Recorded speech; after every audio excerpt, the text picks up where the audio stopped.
Telling people who tell people to do better, Adam Carolla. Yeah, get it on. Got to get on the Tuesday. Get it on. Thanks for tuning in, you guys. Dave Williamson, comedian and barbecue connoisseur, has joined us as well. And full transparency, Dave has brought his rub out, and I tried it out, and I gotta say, my dick is burning bad. I told you only put a little on your dick. I know, but you handed me something while I was going into the bathroom. You said it's a rub, and I tried it, and it's fucking burning bad. So that's why I remarketed it as an all-purpose seasoning and rub, so there wouldn't be as much confusion, you know. And what are you, a sauce guy or obviously a rub guy? And what are the different? You got the St. Louis, and I don't know. Yeah. There's a lot made about barbecue. Yeah, I mean, I grew up in Florida, so it's not like I grew up with any allegiance to like a specific region of barbecue. Yeah. But I fell in love, I think, with barbecue in Texas. Mm-hmm. Just when I started working the road as a comic, and I always, no matter where I went, like I there was this barbecue joint in college. I went to college at Auburn University in Alabama, and I just tasted this barbecue at this place, and I would go like 3 or 4 times a week. So when I started becoming a comedian and going on the road, I used to love trying to find the best barbecue place in every town, you know? Yeah, and, I do that too. And Texas was the one where I went, oh my God, I'm being cheated that there's nothing like this near my house.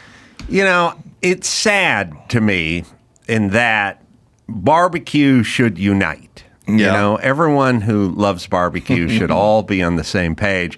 But then we have to divide between the sauce and the rub people, and it's unnecessary. I feel like we both love our children, and that's called barbecue, and we should all be together. There's and no bad barbecue. Like, Yeah. it's all good. It's just what are you in the mood for? But now, you know, the lines have been blurred because there's great barbecue places everywhere. You know, the world's a smaller place. Yes. You know, even a guy like me could get good at barbecue, and I didn't grow up in Texas with like my first smoker when I was 7 or something like that. Like, you know, I literally just wanted to learn so bad, and there was resources out there between YouTube and books and Instagram, so I was able to teach myself, you know? Yeah, I had a sad realization once. Like, I feel like it is your constitutional duty to love barbecue. Otherwise, get the fuck out of this country. Like, you know, I think it's in the Constitution. Yeah. You know who hates barbecue? All those bitches on the campus of Columbia that are protesting right now, yelling, Big kale "Go people, home." you think? Yeah. They're just not barbecue people. Well, I mean, there's something to be said for, like, you know, the vegans versus, you know, meat eaters crew. I don't have a problem with if you eat, you know, only, you know, animal products or only vegetables or whatever.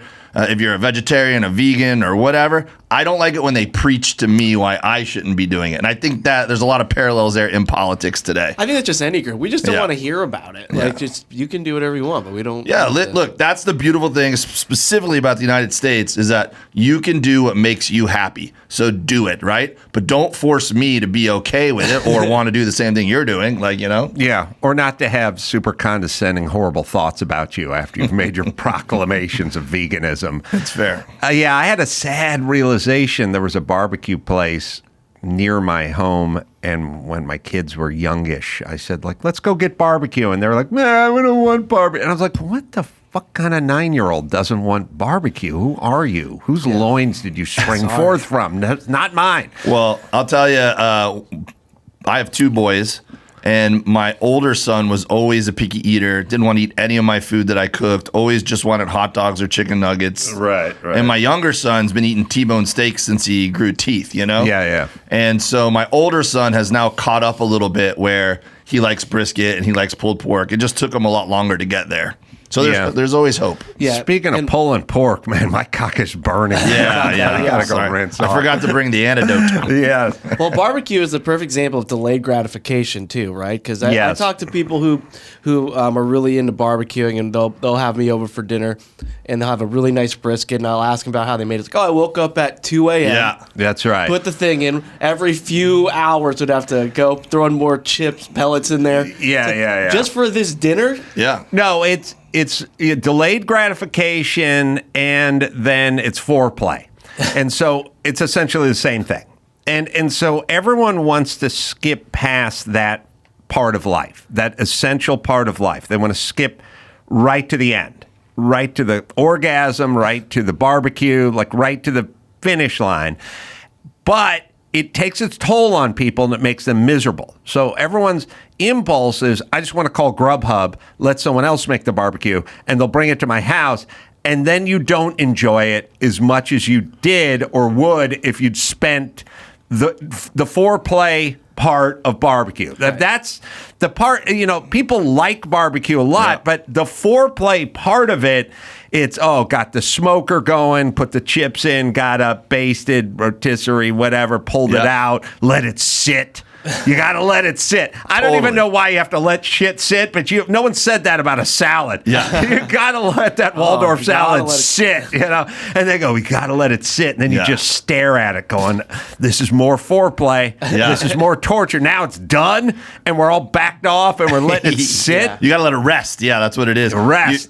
So you're absolutely right that, like, if you go over to someone's house for a barbecue and they're just cooking Bubba burgers for you, look, I like a good Bubba burger. It's delicious. Thanks for having me over. But there's just something a little bit more sincere about, hey, man, I invited you over. And not only am I cooking for you, I gave up sleep to do so. I went to a butcher shop. I picked out the right slab of brisket. I trimmed it, which is like, I'm paying by the pound for this brisket, and I just trimmed 2 pounds of it off to make sure this brisket was nice and aerodynamic. And then, I had to spend an hour or two getting the smoker up to temp and getting those coals hot and getting the right wood, made sure I had oak, which isn't easy to find out here. And then all night long, I tended to it. And then you're right, the guests show up, and I got to make sure I feed them appetizers and whatever so that they don't get too hungry smelling all the food. Because then when that brisket finally comes out after 12 hours, we're not going to dive into it right away because then all the juices just come out of it. You got to let it rest so that the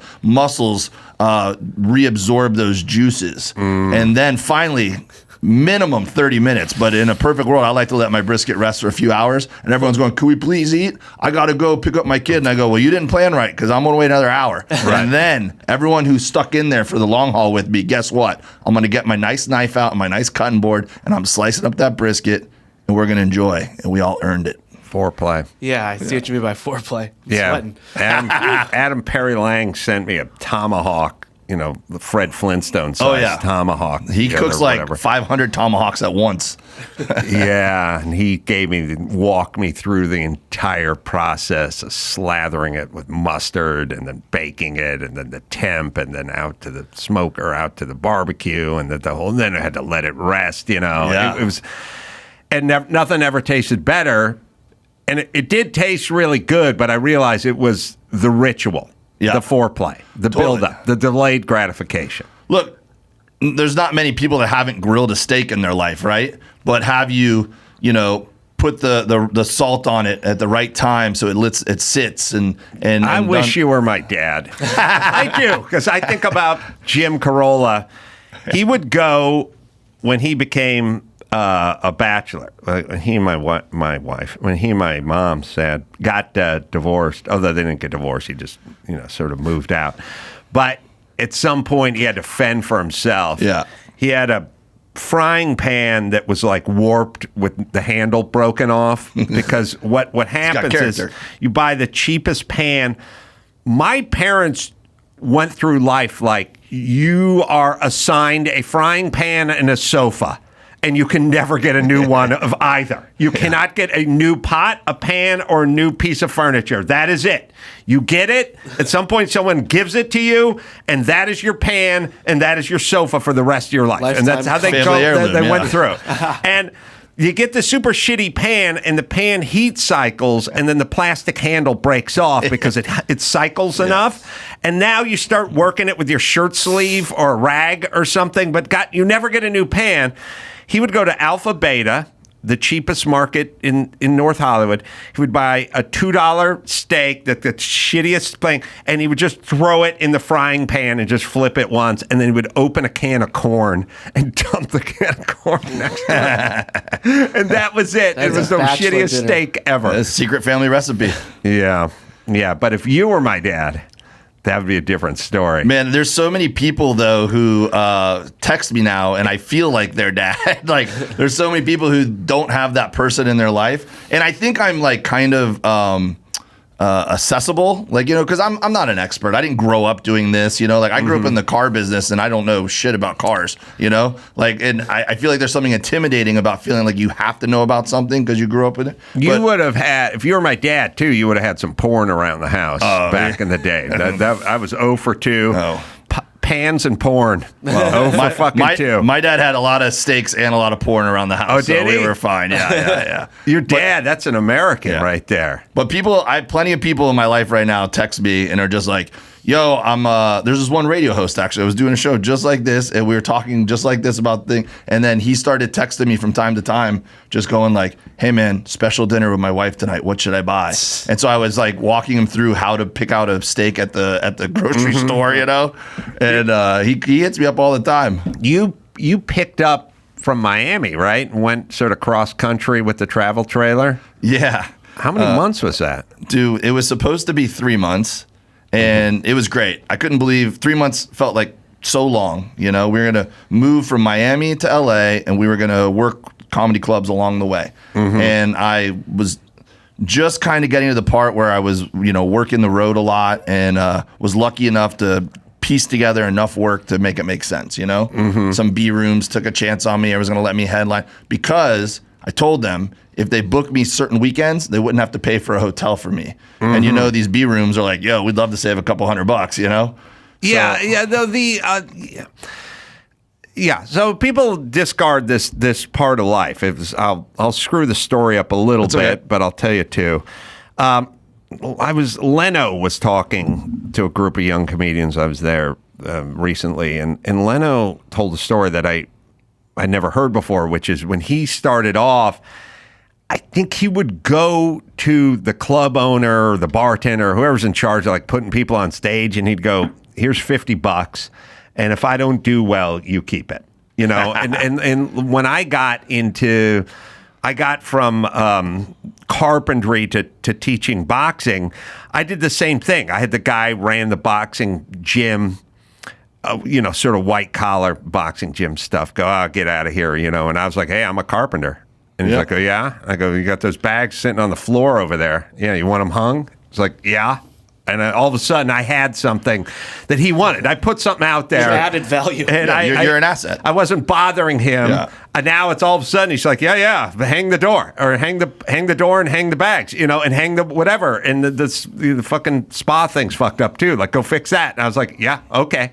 But then if I do that, you'll let me do this. And like, so what you're saying is, yeah, value added. You don't have to give them a reason to book you. They'll get me a hotel. Yeah, exactly. I travel with one. Sure. And it worked out. I booked up 3 months, and then I got into the San Francisco Comedy Festival, which if you do well, you're there for a month, and I made the finals. So that was 4 months in the trailer.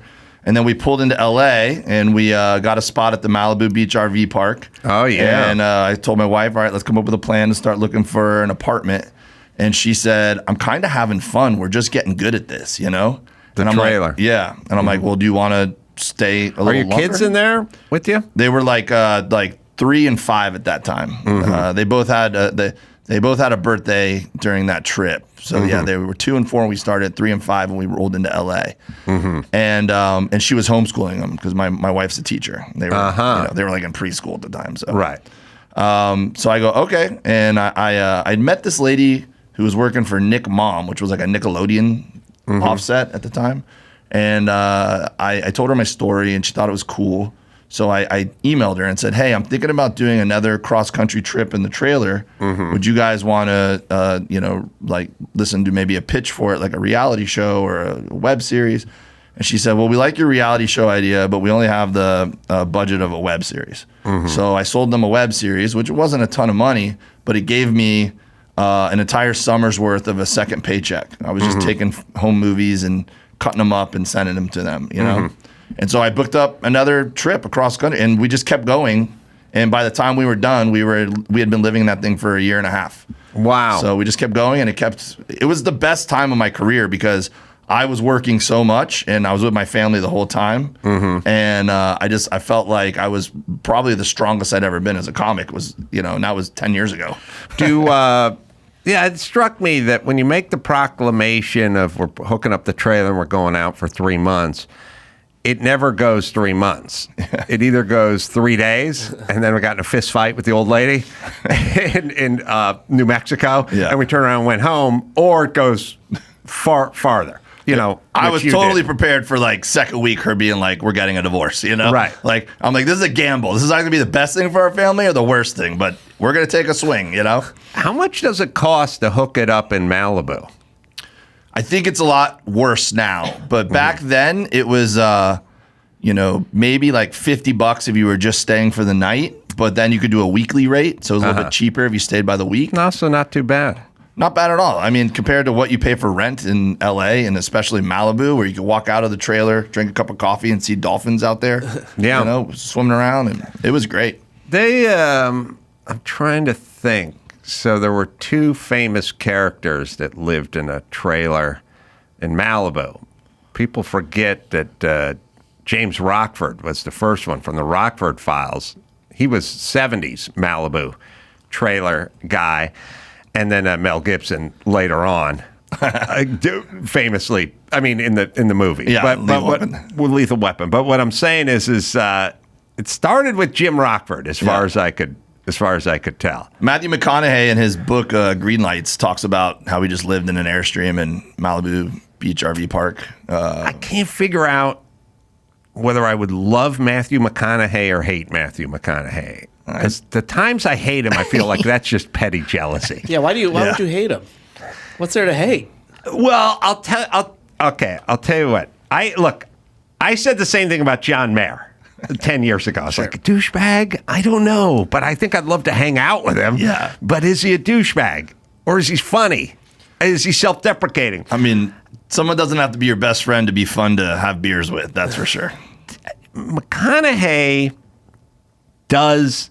Okay, I don't like anyone who says almost nothing and is revered for it. It's the same reason I'm mad at Oprah. I'm mad at Michelle Obama. I'm mad at all the people with the platitudes, and everyone just goes, "Oh yeah, yeah." And I'm like, he's just saying obvious shit. Yeah, him telling you to be your best you is not really a thing that I can take and run with. And I feel like Oprah got a ton of mileage over saying nothing and everyone agreeing with her. And Michelle Obama's kind of taking the mantle a little bit of saying nothing and everyone agreeing with her. And then there's the Mount Rushmore of saying nothing. That's when Oprah and Michelle Obama go on a speaking tour together. Now it's 2 of the queens of nothingness. Right. But McConaughey, I don't think he says much, but everyone goes, "Oh yeah." It's an empowerment placebo. Right. It's the cadence, right? You just squint your eyes a little bit and you just drift off at the end. Yeah. And then people are going like, "That sounds smart." I like that. But then here's you have to push it through this filter. If he was fat and bald, would you listen to him?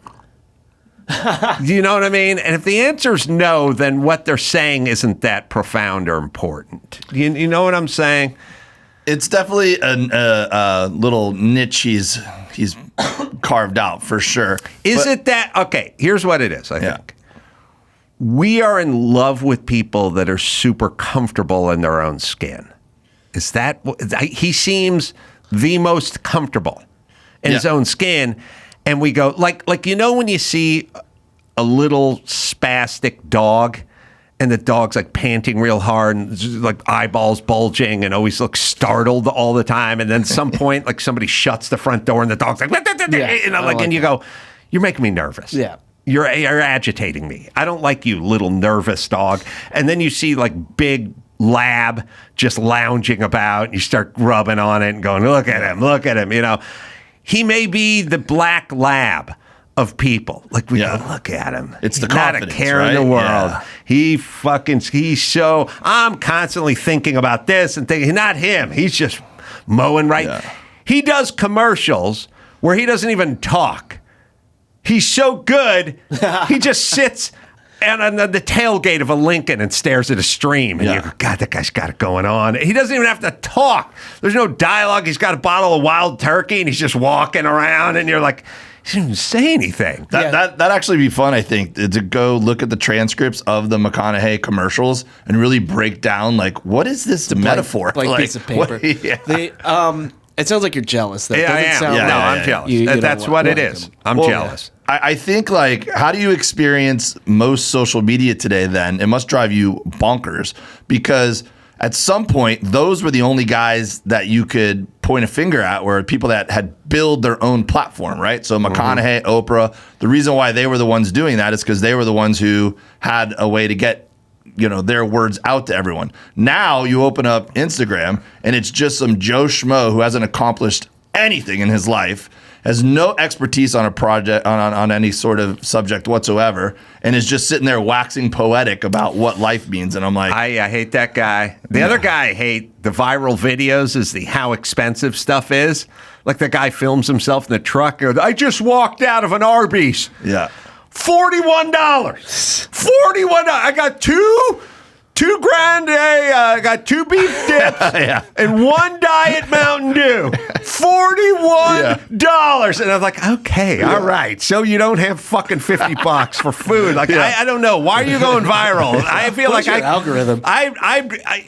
It's not that interesting. Yes, fast food is weirdly expensive. We get it. Nobody likes it. I'm obsessed with water polo too, ironically. And, oh, really? Yeah. And so I've coached water polo my whole life, and I love staying involved. And now I get to coach my kid, which is really cool. But I've heard you do the coach platitudes on Levitard before. Oh, and it's a little bit in this vein of what we're talking about right here. When it is absolutely something I connect with because I hate those dudes who just talk. And now with coaching, maybe there's a little bit of benefit if you just say something with confidence and get everyone on the same page. At least it's for a reason.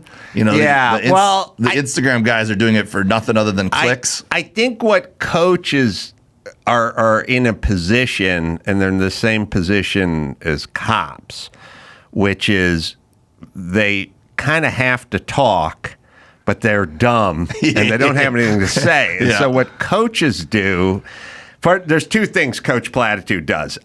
There's 2 things. One is when they explain to you who they're not.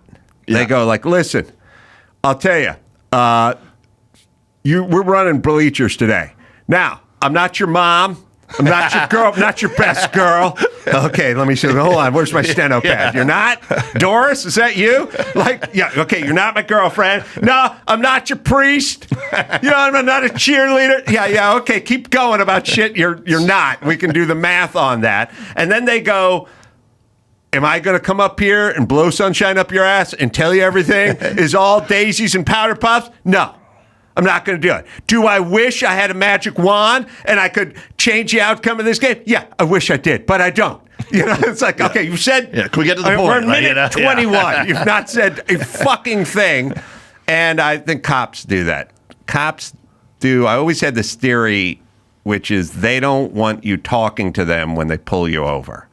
Because you're going to start going, hey, man, no one's robbing a bank, or, Jesus Christ, I was going 41 and a 35. Is that really a big deal? They don't want you, so they hit you with the cop act. You know what I'm going to do right now? I'm going to go ahead and ask you to get your license and registration, okay, right now? Yeah. You've got a bunch of extra words that are just filler words because you're not that smart, but you're talking, and you don't want me talking. Well, yeah, when you're in an authoritative position, you feel like you have to have all the answers. And sometimes I think you sound smarter to say like, hey, man, I don't really know. Let me think that over and get back to you. Or let me talk to my assistant coach and we'll get back. Instead of just like blurting some stuff that's not true, Right. And that's, I could totally see what cops for sure. That's a good example. And coaches and anyone in an authoritative position. Because they're really just kind of meatheads from high school that are now in some position of power.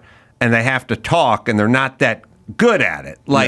Jordan Peterson would be a hell of a high school football coach, but he's not doing that. Yeah. You know what I mean? Like, they're guys I'd like to hear talk, but they're not in that position. And then, so that's why you have to have isms when you're a coach, because you have to repeat the same thing. Yeah, totally. Oh, yeah, you have to have your little sayings that always work, Excuses are like assholes. Everyone has fun and they all stink. They just say it to every class that comes through. Every sentence starts with, but at the end of the day. At the end of the day, if you were to ask me, like that's a lot of self-interviewing. 110%. That's right. Yeah, Yeah. right.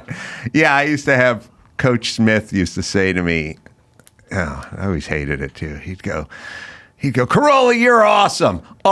Sometimes you're good and sometimes you suck. I'm like, oh God, you must have said that to 10,000 people who've passed through this football I'm stealing field. that one. You like the awesome? Yeah. All right, so you're coaching water polo. Yeah. Which sounds like a miserable sport. Yeah. I mean, very taxing. I grew up in the water. Like, I grew up in South Florida. My parents were outdoorsy. So we'd go fishing and water skiing and spear fishing. And so your dad with his porn and his meat and his spear fishing. Yeah, what a dad. Yeah, you're right. I don't know if I've appreciated my dad and as much as I should until you've really made me aware of it. Saying it out loud. Oh, my God. He's a stud. Ask me how many times I've been spearfishing with my dad. Yeah, my dad flew planes like recreationally. Oh, right? recreational This hurts. plane Yeah. flying. This is now an attack. Jesus Christ. Yeah, we're going to have to take a break so I can call my dad and tell him I love him. Did he have a drink that he liked? Oh, man. A big Budweiser guy. Clamato. He got into Clamato. Oh. Yeah. Come home from work and pour himself What a palate. Yeah. Vodka. Wait a minute. But that's just That's all clam juice Clamato and- does is hide the smell of vodka, Yeah, right? but more vodka. It's really there just to kill vodka. It's not there because anyone likes clams and tomato juice. I think his after work drink was a rum and Coke heavy lime. That's ringing a bell from my childhood. You know what's a weirder? I deemed Clamato as bizarre very early. But again, not now seen through the lens of an alcoholic, I go, oh, okay, now I get it. You know what I mean? It's just Clamato, but there was a beef motto too. I remember that. Which I was like, what could be in this? I just tried Clamato for the first time in forever in Canada. It's really big up there. Oh, really? They call them Caesars. And so it's a big breakfast thing. Yeah, they do a beer and a Clamato mixed together. Oh, really? It's a Caesar? Yeah. Pretty good, actually. My grandfather did buttermilk. Has anyone done buttermilk? No. Buttermilk is good. Doesn't sound healthy. I don't know. We got to figure out like what's in it. I don't think I've ever purchased buttermilk. It's a weird one. But my grandfather would always go, it's so thirst quenching. Yeah. And I'd be like, is it thirst quenching or do you not want any more of it? Because you know what I mean? Like there's two quench. There's one is I'm fully hydrated, and there's others, oh, fuck, get this out of my face. Both, you could say I'm not drinking, I don't need any more of this, but are you quenched? Or you just turned off. Yeah. That's why I'm a huge IPA guy. Yeah. And I don't know why, just IPA just hits the spot. It's Totally. just like, it totally triggers my endorphins. I'm just with you. Dude, I'd sit in my front yard and drink an ice cold IPA and Completely agree. tend to the smoker. And it's just when I feel the most like, everything's cool, man. I don't need a mansion. I'm like, I'll pay the rent that you got to pay in LA, and I'll share a bathroom with my family of 4. But I got my smoke. I got my 900-pound smoker. I got my hammock, and I got my 60-inch TV all in my front yard. And I'll just sit out there with my ice cold IPA, and I will go hard in the yard. I will yard hard, and I will feel like everything's fine in the world. And it's something about that drink that just makes you feel like it pulls it together. Sounds right? like a dream for your neighbors. Doing a fucking hammock and a 60-inch TV and extension cord. My neighbors, actually, I'm very cautious. I always make sure that if someone new moves in, I grease their palms literally with meat, free barbecue, and then I always invite people over. My neighborhood lives in my front yard, so I've got it pretty. If the wrong person moved in, it'd be a problem, but I got everything pretty on lockdown right now. So I know you opened for Bert out at Red Rocks. yeah, What a dream. What a dream. I've been very lucky. Bert's taken me a lot of places the past couple of years, and we've done Red Rocks twice. Oh. And the first time was just will never be beat. Second time was awesome, obviously, but the first time of walking out there, and we've done a lot of really cool venues. Like we did the Greek and the Ryman and the Opry and all these places, and I'm like, how much cooler could Red Rocks be? It's like, isn't there diminishing returns? And then you walk out on that stage and you go, oh my God, no, this is unlike anywhere else in the world. This is awesome. It's magical. Yeah. It's sort of like Yosemite. that you go like, whoa, Yeah. I didn't know it was this good. It's not only just visually is it cool, but the acoustics are like awesome. And like everyone's higher than you and the sound trickles down and hits you in the face. And it's just like, am I dreaming right now? You know? And you go out and do 15, 20 minutes? So it depends. Like in the early days when it was just me and Bert, I would do 20 minutes or whatever. And then as time goes on, like he's got sometimes 2 openers, sometimes 3 openers. So it just depends. And you know, now he's doing arenas. So, you know, the it's not like a comedy club where you could go over by 30 minutes and they'll just have to turn the room faster or something, you know. Now there's a schedule, you know. So what a thrill. Because look, I mean, you know, it depends. Everyone would like to headline Red Rocks, you know, but I do remember the feeling very clearly when I went from doing the Man Show with Jimmy and all this other kind of TV stuff. And then at some point I found myself in the writer's room over Jimmy's show. And it's like me and Bill Simmons and you know, Cousin Sound, 8 other people or whatever. And I could remember like looking across the table and it was like 4:30 and they were going live at 5:30 or something. And Jimmy was hastily trying to put together the monologue. And I just went, good luck, because I'm going to have this IPA and eat some beef and watch some 60-inch TV and sit on this hammock. Like, now part of you goes, well, you want to be the guy out there on that stage doing that monologue. But then there's another part that goes, I can hang back here a little bit. Like you can go out to Red Rocks, do 20 minutes, and then go walk backstage, crack your IPA, sit back and put your feet up. Yeah, totally. I mean, I think that there's a lot of guys in the world who get very comfortable, you know, with like you just explained it perfectly to a T, you know, and I think it depends what kind of person you are. There's a lot of guys, and people will warn you too, like, don't just become an opener. Don't just like get comfortable, you know? And my experience with being with Bert, as long as I've been with him and done as many shows with him, is Bert's always been very cautious to never make anyone feel that way. So like when I was working clubs with him and then we went up to theaters, I remember one time specifically, he told me, hey man, just so you know, like you can't get fired. Like the owner of this club isn't who booked you, I booked you. And, you know, you don't have to like just bring the greatest hits and like, you know, play around, work your newer stuff. Like, he's always been empowering. Another racist tirade.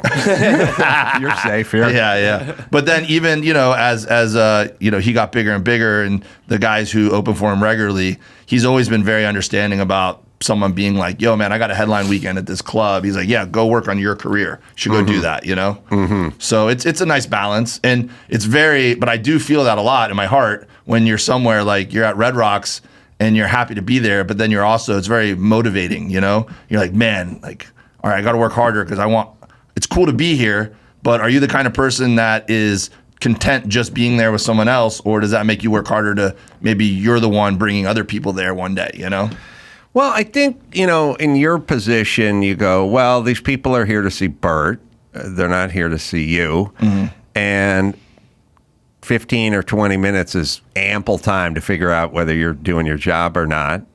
And you kind of, in a way, you could glean something from that, which is if I can go out in front of this crowd that's not here for me and I can get them and really get them good for 20 minutes, then I think I got what it takes to be here. Oh, for sure.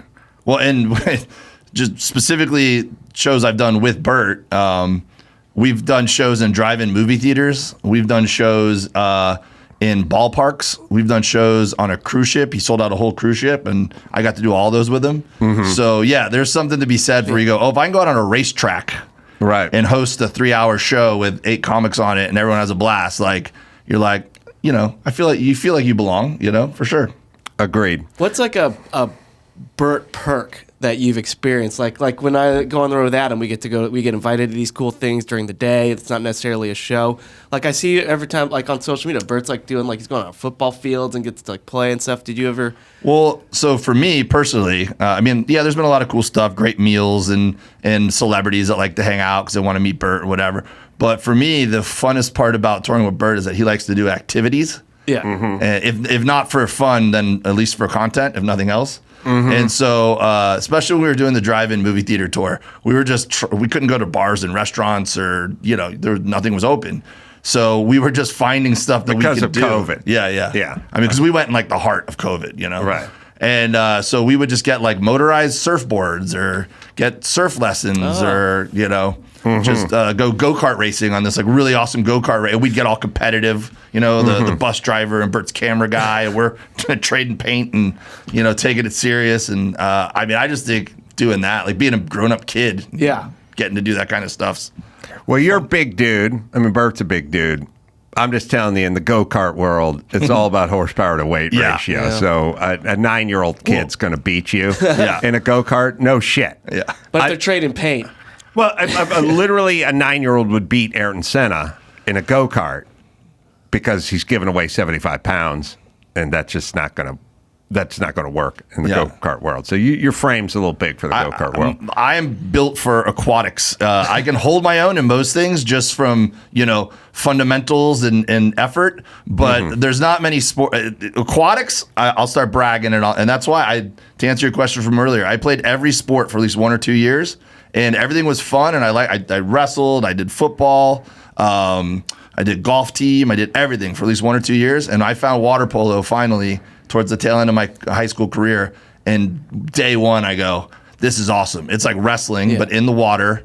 And then it's also, the team sport aspect and you're scoring goals and getting that thrill of like just scoring. And so for me, it was everything I loved put into one sport. How long do you have to be able to tread water for water polo? Well, a game lasts about an hour. There's a lot of stoppage time, which is like if there's a foul, people are moving, but the clock stops. So, but ultimately it takes about an hour.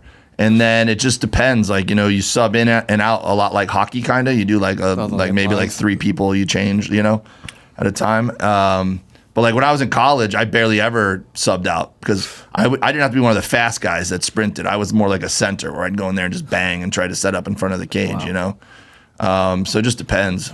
That's a good calorie burner, right? Oh, dude, it's crazy. Right? I try to go out and play now and it feels weird being like the weak link in the pool. Like, I won't swim I'll be on the road and I won't really be in swim shape. And then I'll go hop in Denver with the Masters water polo team there and play a pickup game. Wow. And just be sucking air. Speaking of go-kart, for some reason, superfan Giovanni sent me a tape of the 2003 Pro Celebrity Toyota Grand Prix. Maybe first time you did it? It's the first time I did it, and it was... but we just had the Toyota Grand Prix out here last weekend. So, but anyway, I forgot that I put someone into the wall, and I've done it 5 times, and I've been clean the whole time. But I did put a guy into the wall. Last half of the last lap. To be fair to me, I felt like this guy was holding me up. Do you want to know who else was in the celebrity category? Josh Brolin was in.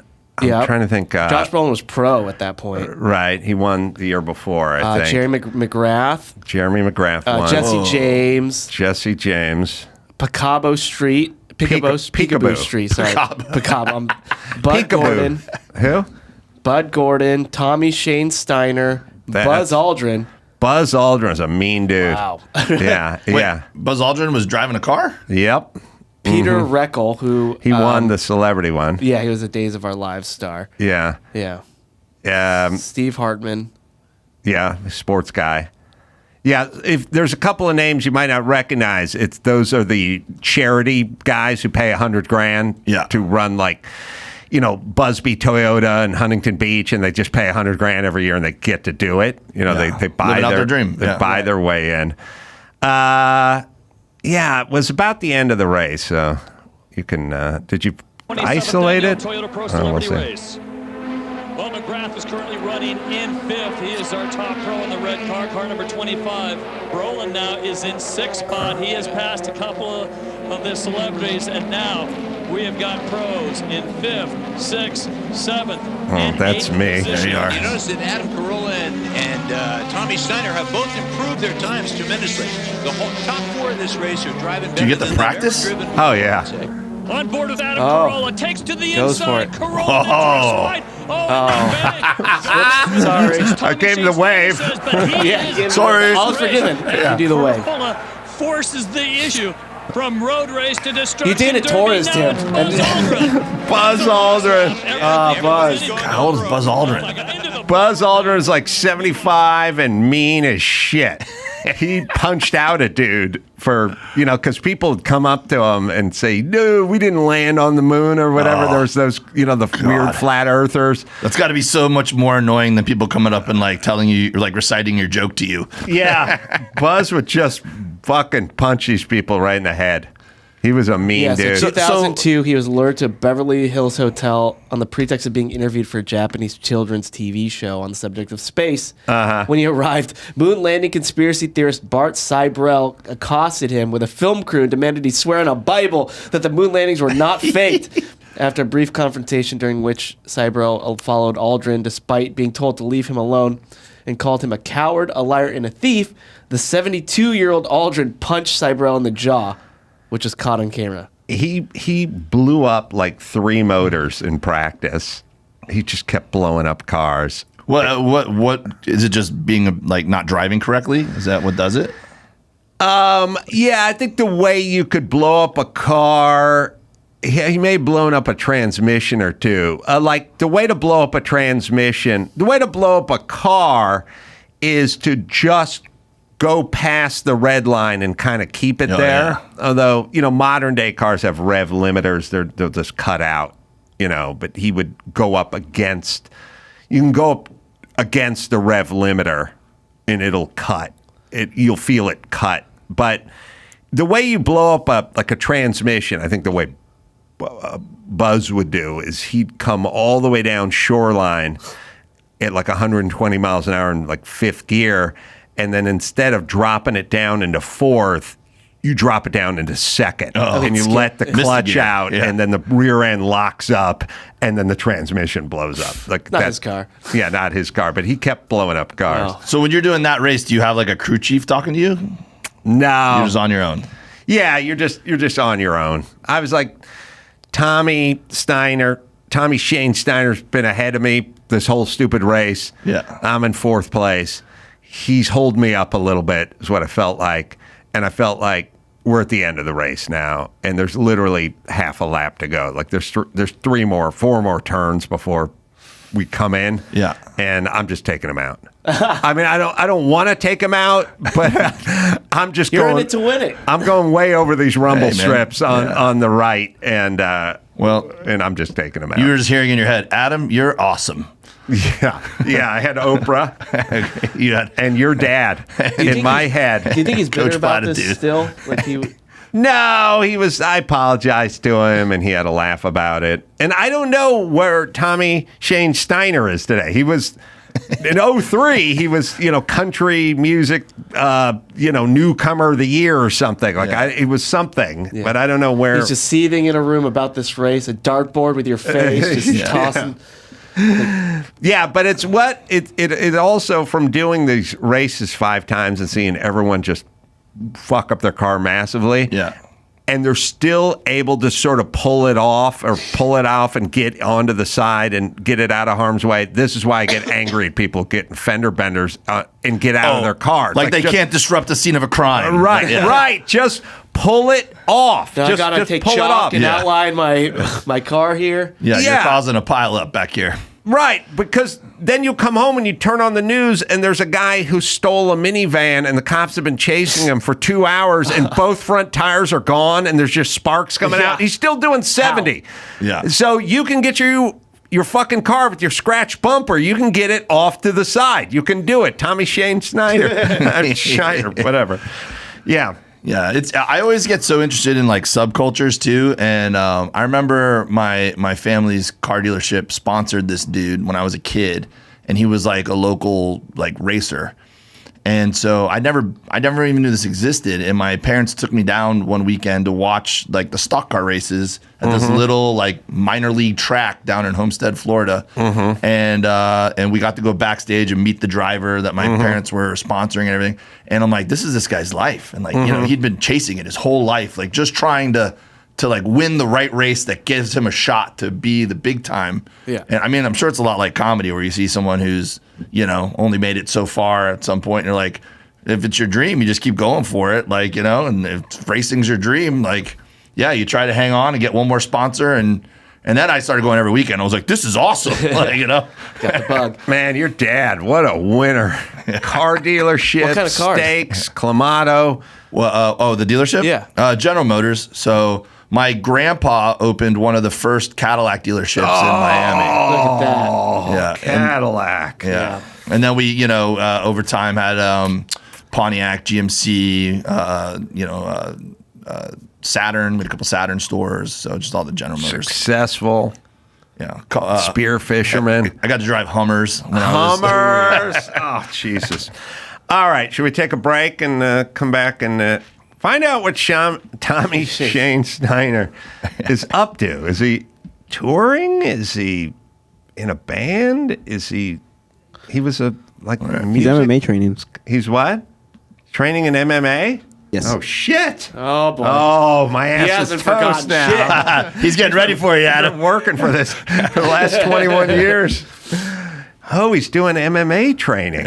Oh boy. But he's still he's still playing? Which one is he?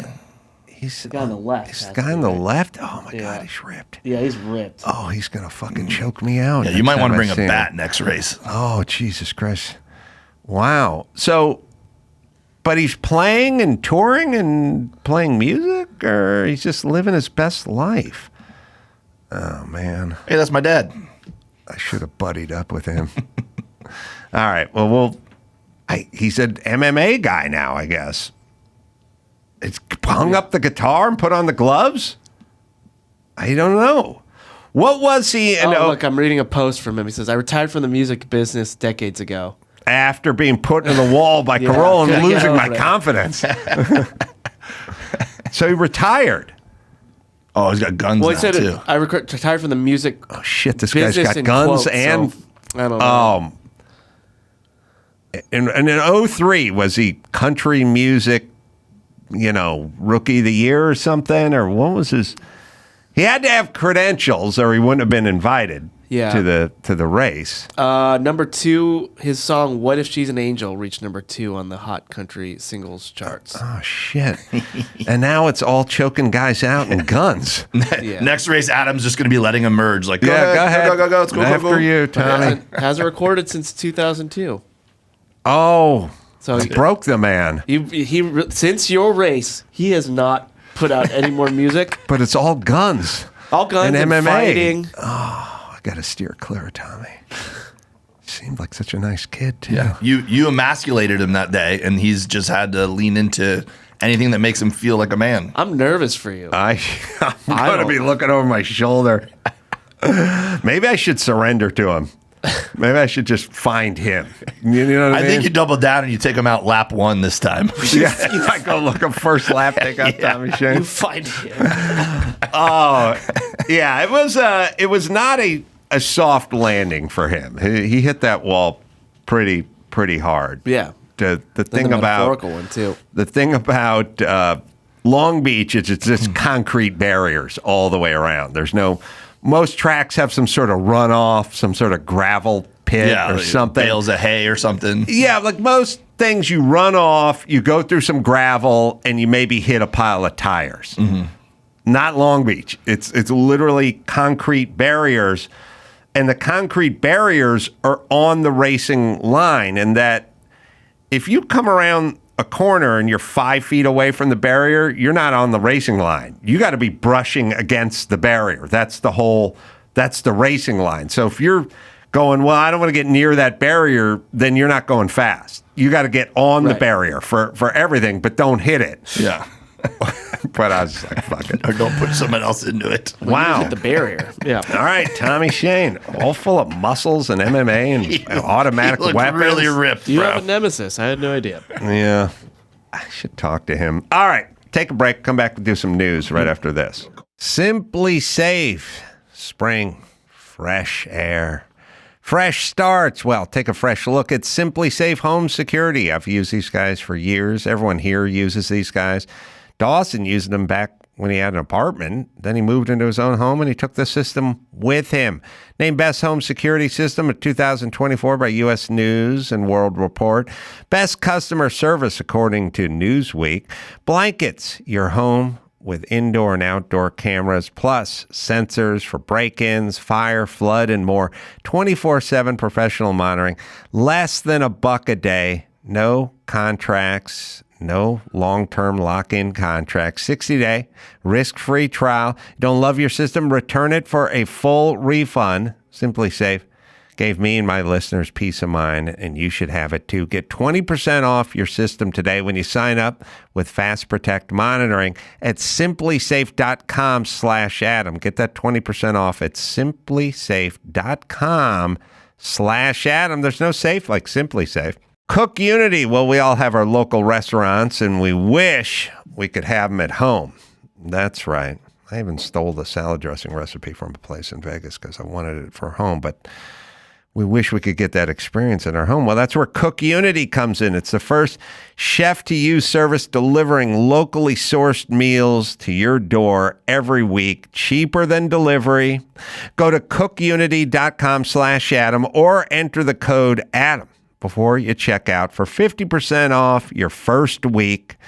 I happen to enjoy, you want to see, tell me what this sounds like, truffled fettuccine Alfredo with shrimp and Parmesan cheese.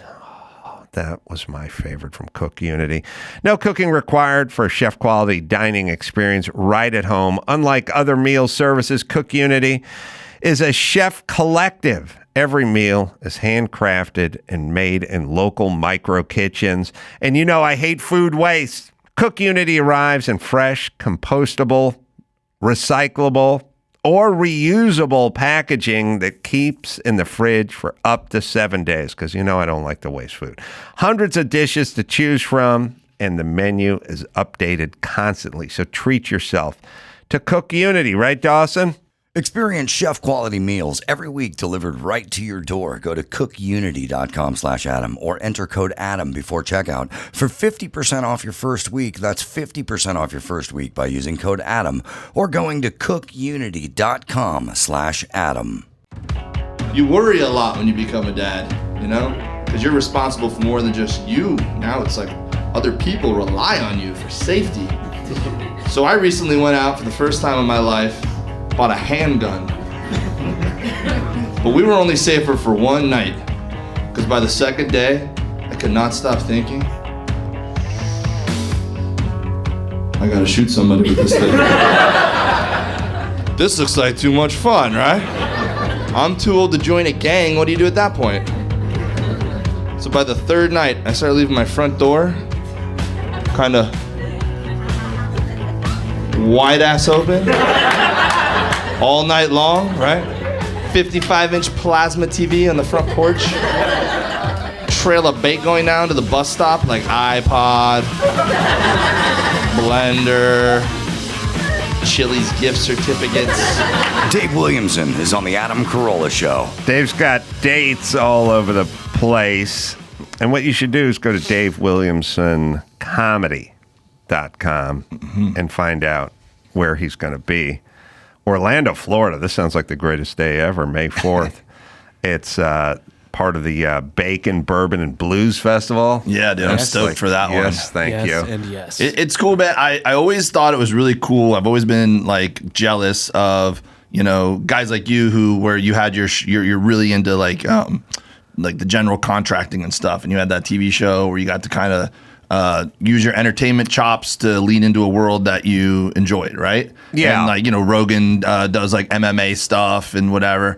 And I never, thought I had anything like that. And then just by accident, barbecue, this has kind of happened where my comedy and barbecue worlds are crossing paths. And that barbecue festival called me up and said, hey, we have a venue. Would you do a comedy show in conjunction with our barbecue festival? And I went, yeah.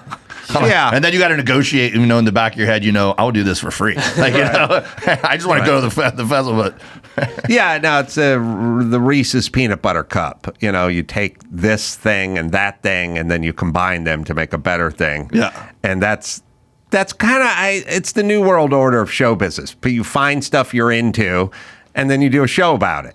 Yeah. And now you get paid to do what you're into. I love 100%.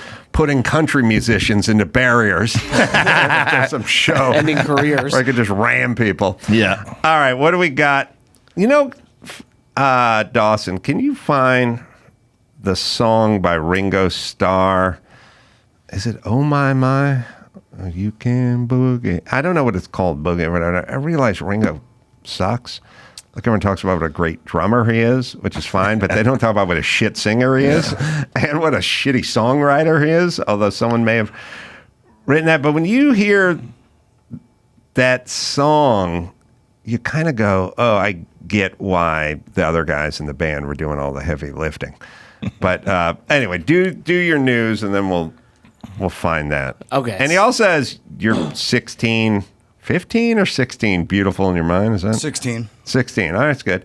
I don't know. In the 70s, 16 was the 18.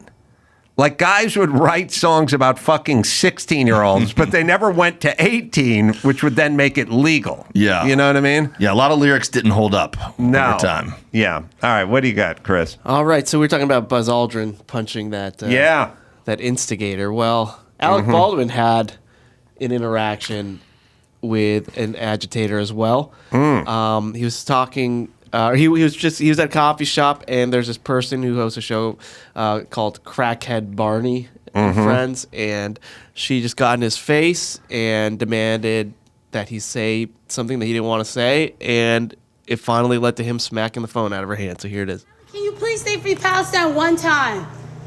Why did you kill that lady? Oh my You killed God. that lady and got no jail time?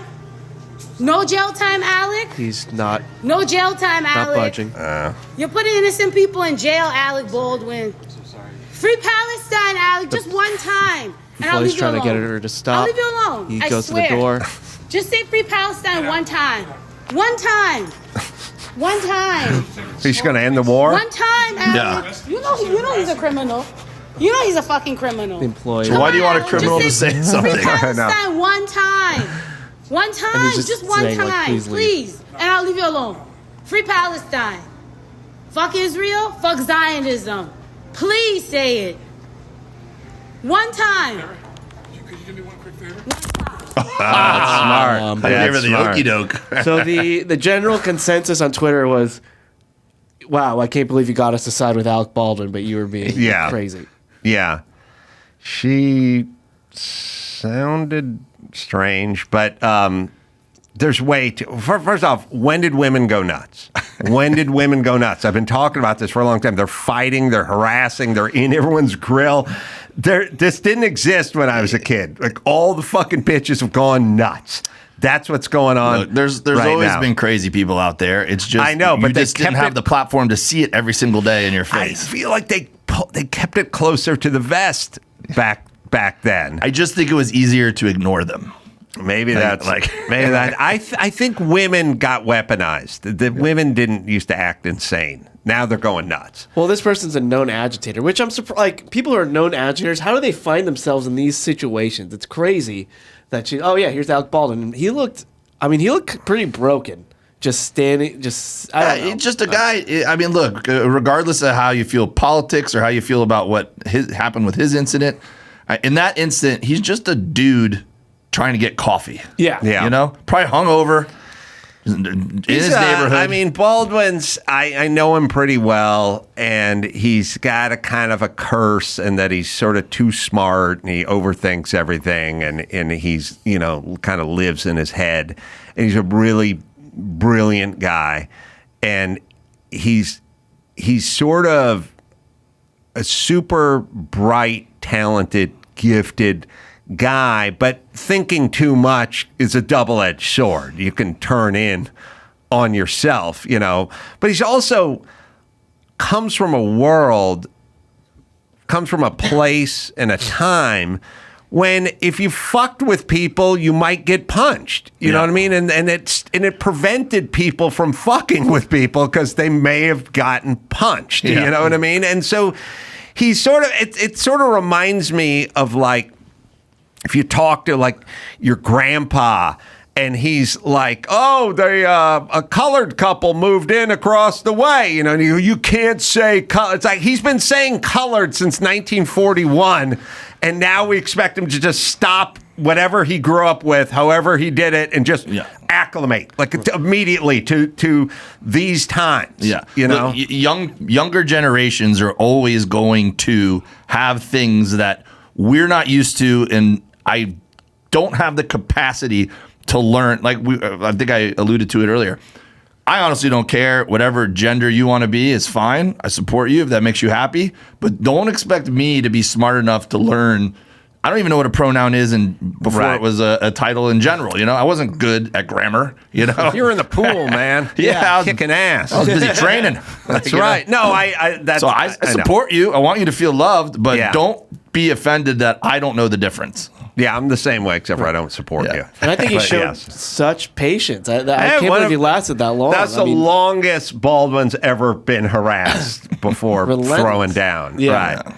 And he did do the good, like he wanted to walk in and talk and boom, side hand, pow. Right. Good for he was trying to make it seem like someone came in from the side. That was best case the scenario. no-looker. So just an update too. So movie weapons supervisor Hannah Gutierrez Reed was sentenced earlier this month to 18 months in prison for she was the one convicted of involuntary manslaughter for the Rush shooting.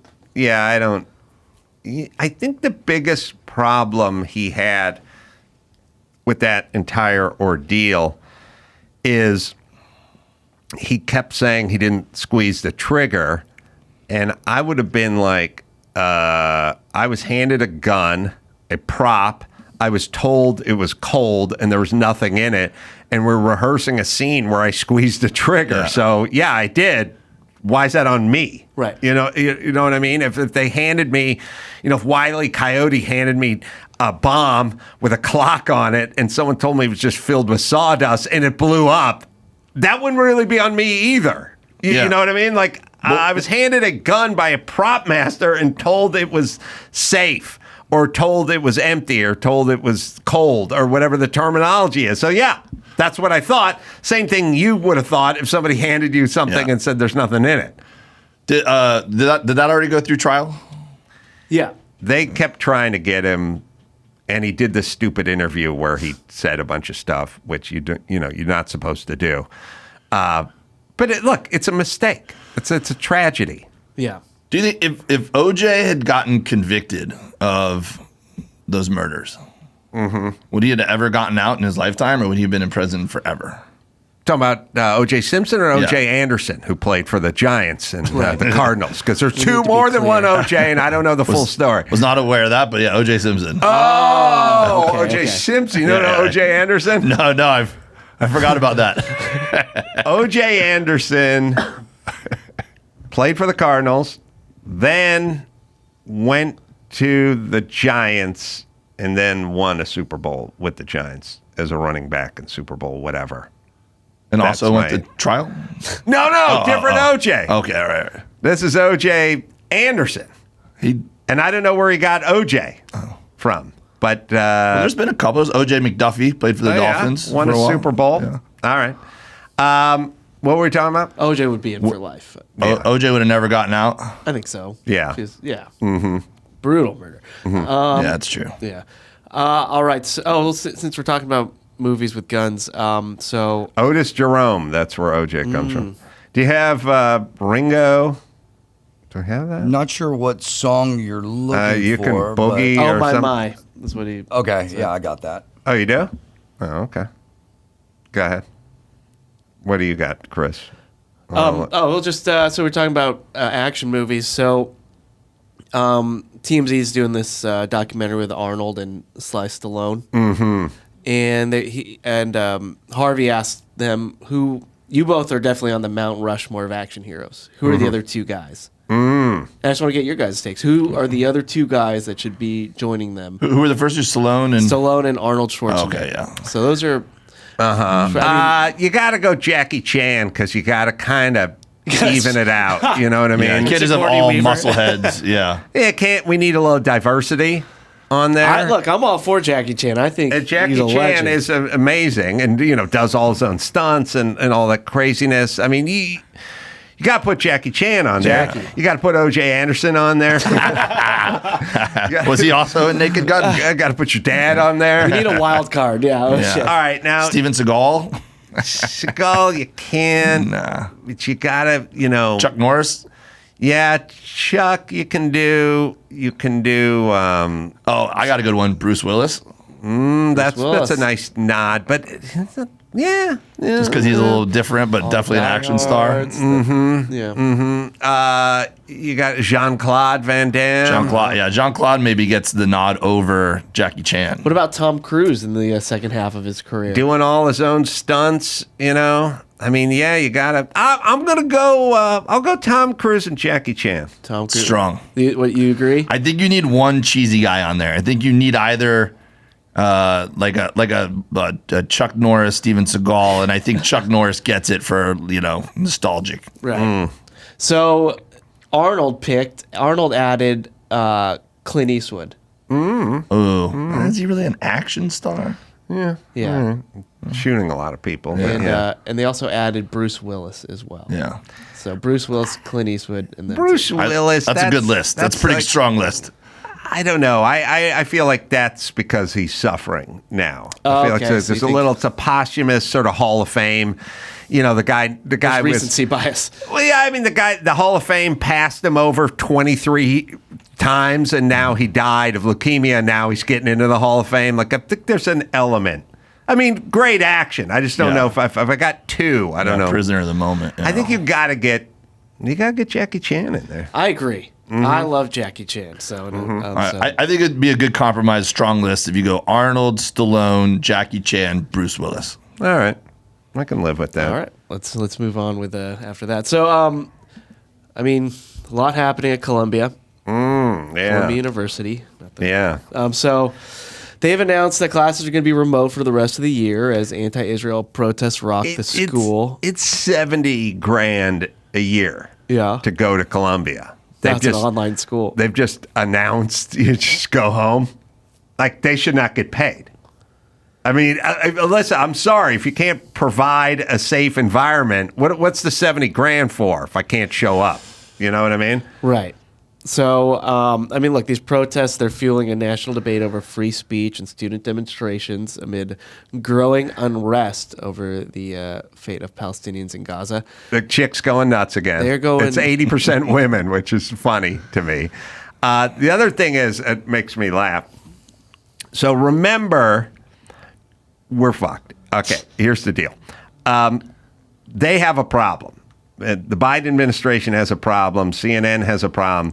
These assholes never shut up about white supremacy. That's all. Joe Biden ran for president because he was going to put an end to white supremacy. That's what he was sitting on his Barca-lounger 4.5 years ago and decided he needed to run so he could stop white supremacy. That's what he says. Then every campaign stop, he never stopped talking about the biggest problem this country has is white supremacy. And now we got a problem because all the people that are putting their hands on everybody, they don't look like Ted Nugent. They're just a bunch of fucking fat Middle Eastern bitches who are screaming at everyone. And all the Asians that are getting punched out in Manhattan are getting punched out by black people. So now we're fucked. And our white supremacy theory, which is the whole reason now, he didn't run to stop white supremacy. He just ran to act like he was a hero to stop white supremacy, and he's done a pretty good job of it because you don't see a lot of white supremacists at all these rallies and all the events and punching people randomly in the subway and all that kind of stuff. You don't, so maybe we should give Joe his due for stopping white supremacy, but he hid behind it. CNN hid behind it, and that was always the rallying call, which is we must put an end to white supremacy. And then they would get up there and, FBI and CIA and all these people would never stop talking about white supremacy. But when you turn on the news, you don't see white dudes in that crowd. You see crazed women screaming in that crowd. And so now CNN is in a weird place. Like, how do we report on this? Because it's not really it was not our version of racism. We had a version of racism. Our version of racism was a guy who looked like Ted Nugent being racist against someone who was black or brown or something like that. It wasn't brown women screaming at everybody. It wasn't brown women screaming at Jews. Right. That was not our version, and it wasn't black people punching Asians. So now CNN's in a weird position, and so is the Biden administration, because we love racism, not this kind of racism. That's not what we were talking about. So, yeah, Representative Richie Torres, Democrat from New York today, called for Columbia University President Manu Shafiq to get the anti-Israel agitators on campus under control or resign. So, I mean, it's a weird place. It's funny. They've lost it. How like, I haven't read this. I feel like this is my moment where I'm the police officer and someone's asking me something, and instead of like just saying, "Hey, I need to read more about that," I'm pretending like I know something. So in colleges, there are camps forming. It started around like Thursday of last week, where they're just. But is it violent? Is it like? It's not violent, but it is.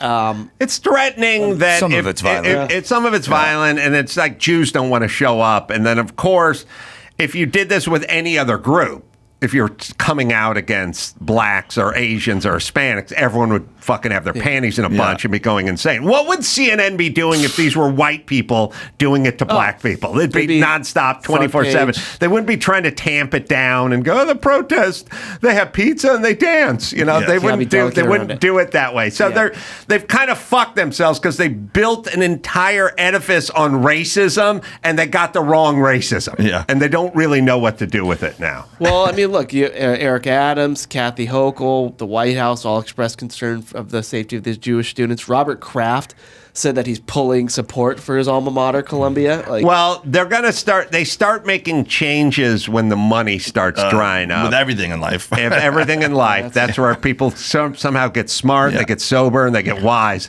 When the money dries up, and Dr. Drew was saying it's like 50% Jewish, Columbia, but it's also about 70% Jewish alumni. And the alumni is like, fuck this. I'm not doing this anymore. But you know what I like? It's a little microcosm of the actual Middle East, because what's going on in the Middle East? Well, what's going on is if Israel lays down their weapons, they'll be slaughtered. If the rest of the Middle East lays down their weapons, there'll be peace, because Israel's not going to slaughter them. Yeah. Now you go to these campuses, and who's being attacked? And who's the attacker and who's the attackee? Like, who's getting knocked around? Are the Jews coming out? The Jews have every argument to come out against these retards, too, because they just had an attack and slaughtered and raped and did horrific, unmentionable things to women and so on and so forth. They just had a bunch of innocents attacked unprovoked. So why aren't the Jews physically attacking the Palestinians on the campus? Because it's not who they are. Yeah. And it's the exact same thing playing out in the Middle East. That's not who they are. It's the other group that is attacking them. So there's a micro and a macro. And the macro is what's going on in the Middle East. And then the micro is a version of it that's going on college campuses.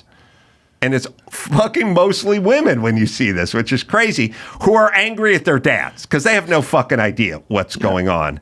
I told Dr. Drew, I said, my grandmother was in the Communist Party for a while, right? Now, what does Helen Gorog know about the Communist Party when she's 22?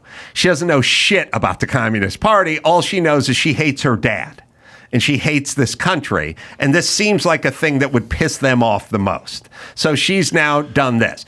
The Communist Party, all they do is stand against everything my grandmother was for. Freedom, women empowerment, voting rights for women, minorities, and everything. They're not down with any of that stuff. But yet that's who you're with. You're not really with them. You don't even know what the fuck they do. You're not with Palestine. You're not with Hamas. You're just, you're for whatever would piss off Alec Baldwin the most. That's what your dad and this country. You hate this country. You don't love Palestine. There's nothing to fucking love about Palestine. You're angry at this country, and you're fucking 19 and you don't know shit. And you're chanting chants. You don't even know which river and which sea. You don't know any of it. Yeah. And you're like, yo, you're queers for Palestine? You're going to go over there and be gay and lesbian? Good luck. You're getting thrown off a building in a fucking potato sack, bitch. That's who you're chanting for? No, you're not. You're just pushing back against the man. These are fucking immature idiots who grew up in some sort of bubble wrap environment that are just lashing out. They don't even know what it is. You're angry at the Jews for what? You're angry at the Jewish student for what? What are they doing? Bankrolling Israel? Like, what do you want? What do you want from Columbia? What do you want from any college campus? You don't even know what you want. And they don't care. That's the whole point. They're just pushing back. They're acting out. That's all this.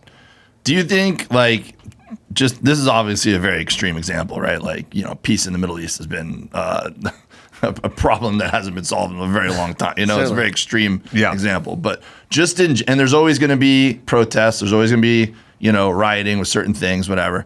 But when I was a kid, I felt like I just assumed, not even a kid, like a young man, I felt like, hey, man, politicians are smart and we don't have to pay attention to it because our leaders kind of are there for a reason. And I don't have to freak out about stuff, even scary stuff, because we got people in place to handle that. Yeah. But I feel like we've gotten to a place in society where everyone's very aware that we have a lot of politicians that aren't smart.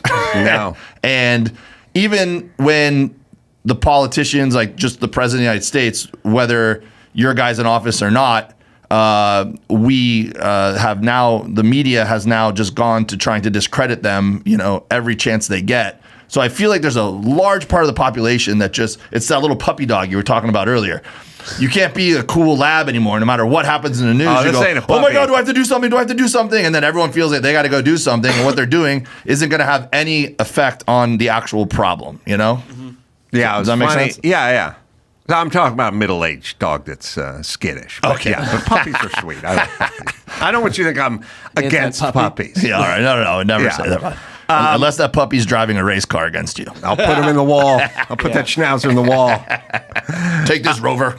So it's funny because now poor Joe Biden is in this shitty position because he ran on, according to him, I mean, obviously he's lying, but he ran on Trump saying there's good people on both sides in Charlotte. And now when he gets interviewed about the whole Palestinian thing, he goes, there's good people on both sides. Because he can't commit to anything because he's trying to get votes. So he's got to explain that they're both right. Yeah. Sure, anyone who knows the Middle East knows they're both right. That's how it works. I do have to say I was very sensitive to that particular incident because as a dad who enjoys the culture of hanging out in his yard, they really demonized khaki pants and tiki torches. Yeah, that's your world. Yeah. I know. Your neighbors are judging you after that. I'm sure.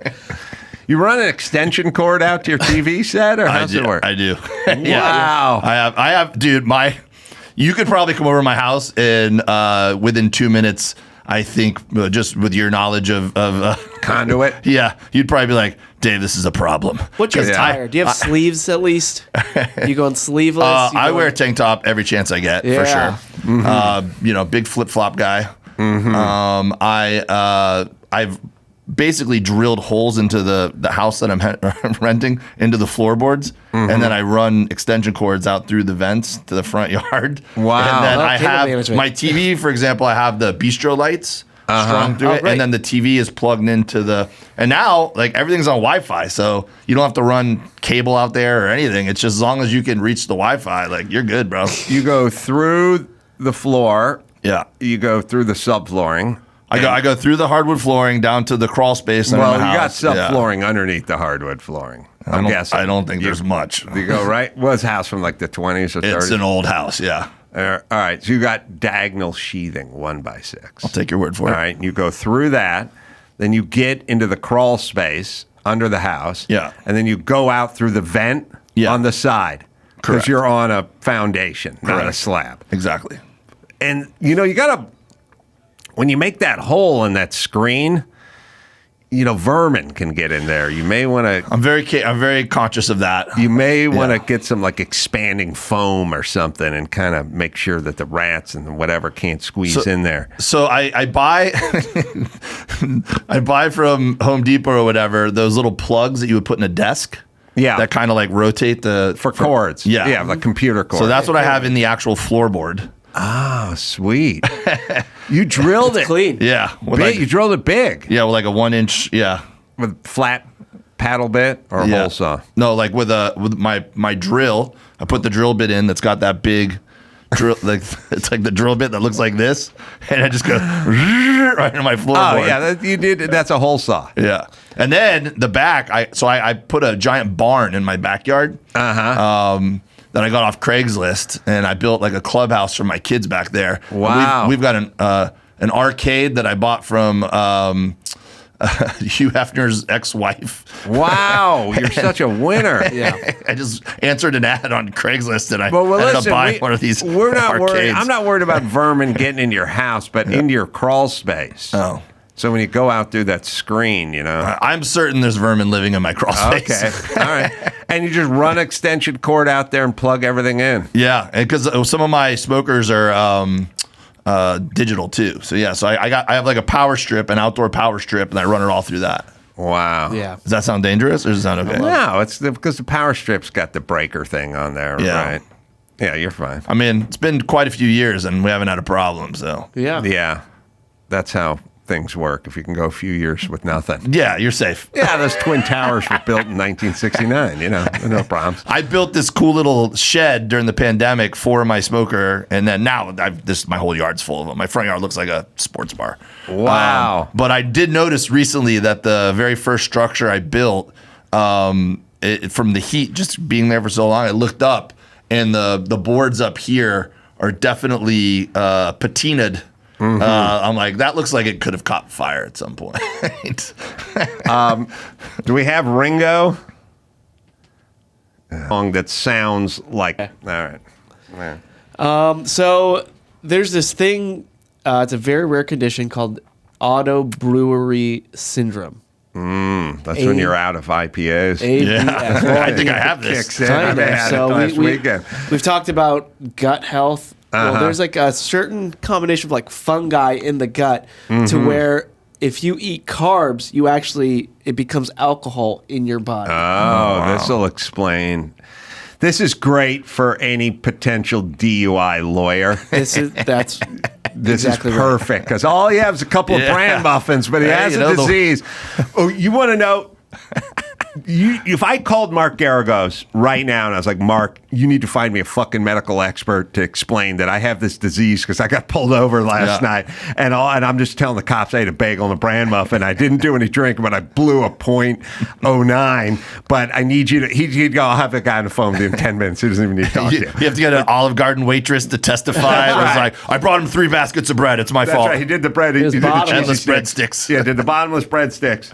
So exactly. So here's some stories. It's very rare. That's like less than 100 people. Doesn't matter when Mark gets that expert up on that stand. But you're less than 100 people. Right? You're done. You get the expert. Yeah, it exists. One guy was charged with drunken driving after crashing his truck and spilling 11,000 salmon on a highway in Oregon. Another guy secretly recorded by his wife who was convinced he was a closet alcoholic. But in Belgium, a brewery worker was recently pulled over and given a breathalyzer test. His blood alcohol level was more than 4 times the legal limit. Wow! But it's because he has ABS, so he didn't get charged. Wow! Right. You just eat a bunch of fries and it turns into ethanol and and you get drunk. Man, what a dream! Yeah, especially if you know you have it, and so you can harness it. You guys are jealous of this. We are because it'd be terrible if you didn't know you had it and you just keep getting you're like a lightweight. You're like, I had 1 beer with lunch. Why am I so hammered? But if you know you have it, you have it. I'd be sneaking bread on airplanes every. Oh yeah, little bread bottles. Yeah. I'd have a bag of croutons with me all the time. That's right. Just trying to keep a 3. At my kid's soccer game, just eating an English muffin at 8 in the morning. Just get a nice little bread buzz. Yeah, you'd go crouton for sure, just to kind of keep the buzz going. Yeah, and if you're partying hard, you go rum cake because then you're hitting it with both angles. Right? Get the carb and the booze in there. Smart. Yeah, that's shrewd. Yeah, I like it. So there's a new so hit up Garrigus if you need that letter from your doctor, or while he's there, he could prescribe you a prescription for the boogie woogie. I got the boogie woogie flu. Any doctor song. I hate all doctor songs. Doctor My Eyes, Jackson Browne. So that's a good song. That's a good song. The worst is Robert Palmer. Doctor, Bad Case of Loving You. All Robert Palmer songs are fucking horrible. Humble Pie, Doctor. That's a good one. No, that's UFO. UFO, okay. Doctor. Yeah, I'm going to eat some of my humble pie and say that UFO's Doctor, Please is a fucking rocking song. So I will now go back and walk that one back. We need to make a Spotify playlist. Only Doctor songs that are live and by UFO are acceptable. And then the word, or no, I got a bad case of loving you. None of that. Just this one. Dr. Feelgood, a good album, though. You just don't like that song. Yeah, I guess not. I have no appreciation for the hair bands. That was my era, though. Like early '90s. That's when I got into music, and I was in junior high and going to all those. I went to Poison and Bon Jovi and Motley Crue and Tesla and all those bands back then. How'd you like all that? I mean, I was a kid and into music. I loved it, dude. And we were young, so it's like we had to get our mom to take us to the concert. Where do we come down on people that call Bon Jovi Jovi? I don't respect that at all. Yeah, too casual. It's too casual. Yeah, no one ever called him that. That wasn't a thing, so you just made it up. If you're a guy who does it. You into Jovi though? Yeah. Like they'll do that. Yeah. I don't like it. Too informal. I don't like it. Yeah, it's a real name. Yeah, I'm with you on it. What about Halen? I think it's the same question. What about Bon Halen? The ultimate rock band. That'd be fun. I'd watch that Bon Halen. Yeah. Splice together some bands. I like it. That's good hair, too. Yeah. That's hair. You can go down to YouTube rabbit hole by taking songs you like, and they're going to be on YouTube somewhere where some DJ has spliced together like a Van Halen song and like a mashup and like a Tupac song. Yeah, and they put it, and some of them sound pretty awesome. There's some good mashups out there for sure. All right, one more. All right, so there's this guy going viral. He was trying to buy some chicken at Costco.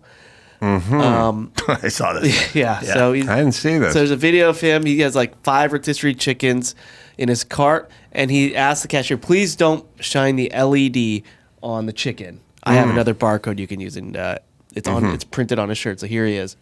You know who I am. I don't want any trouble. I got 5 chickens. I don't want any LED on them. None. Scan my shirt 5 times, buddy.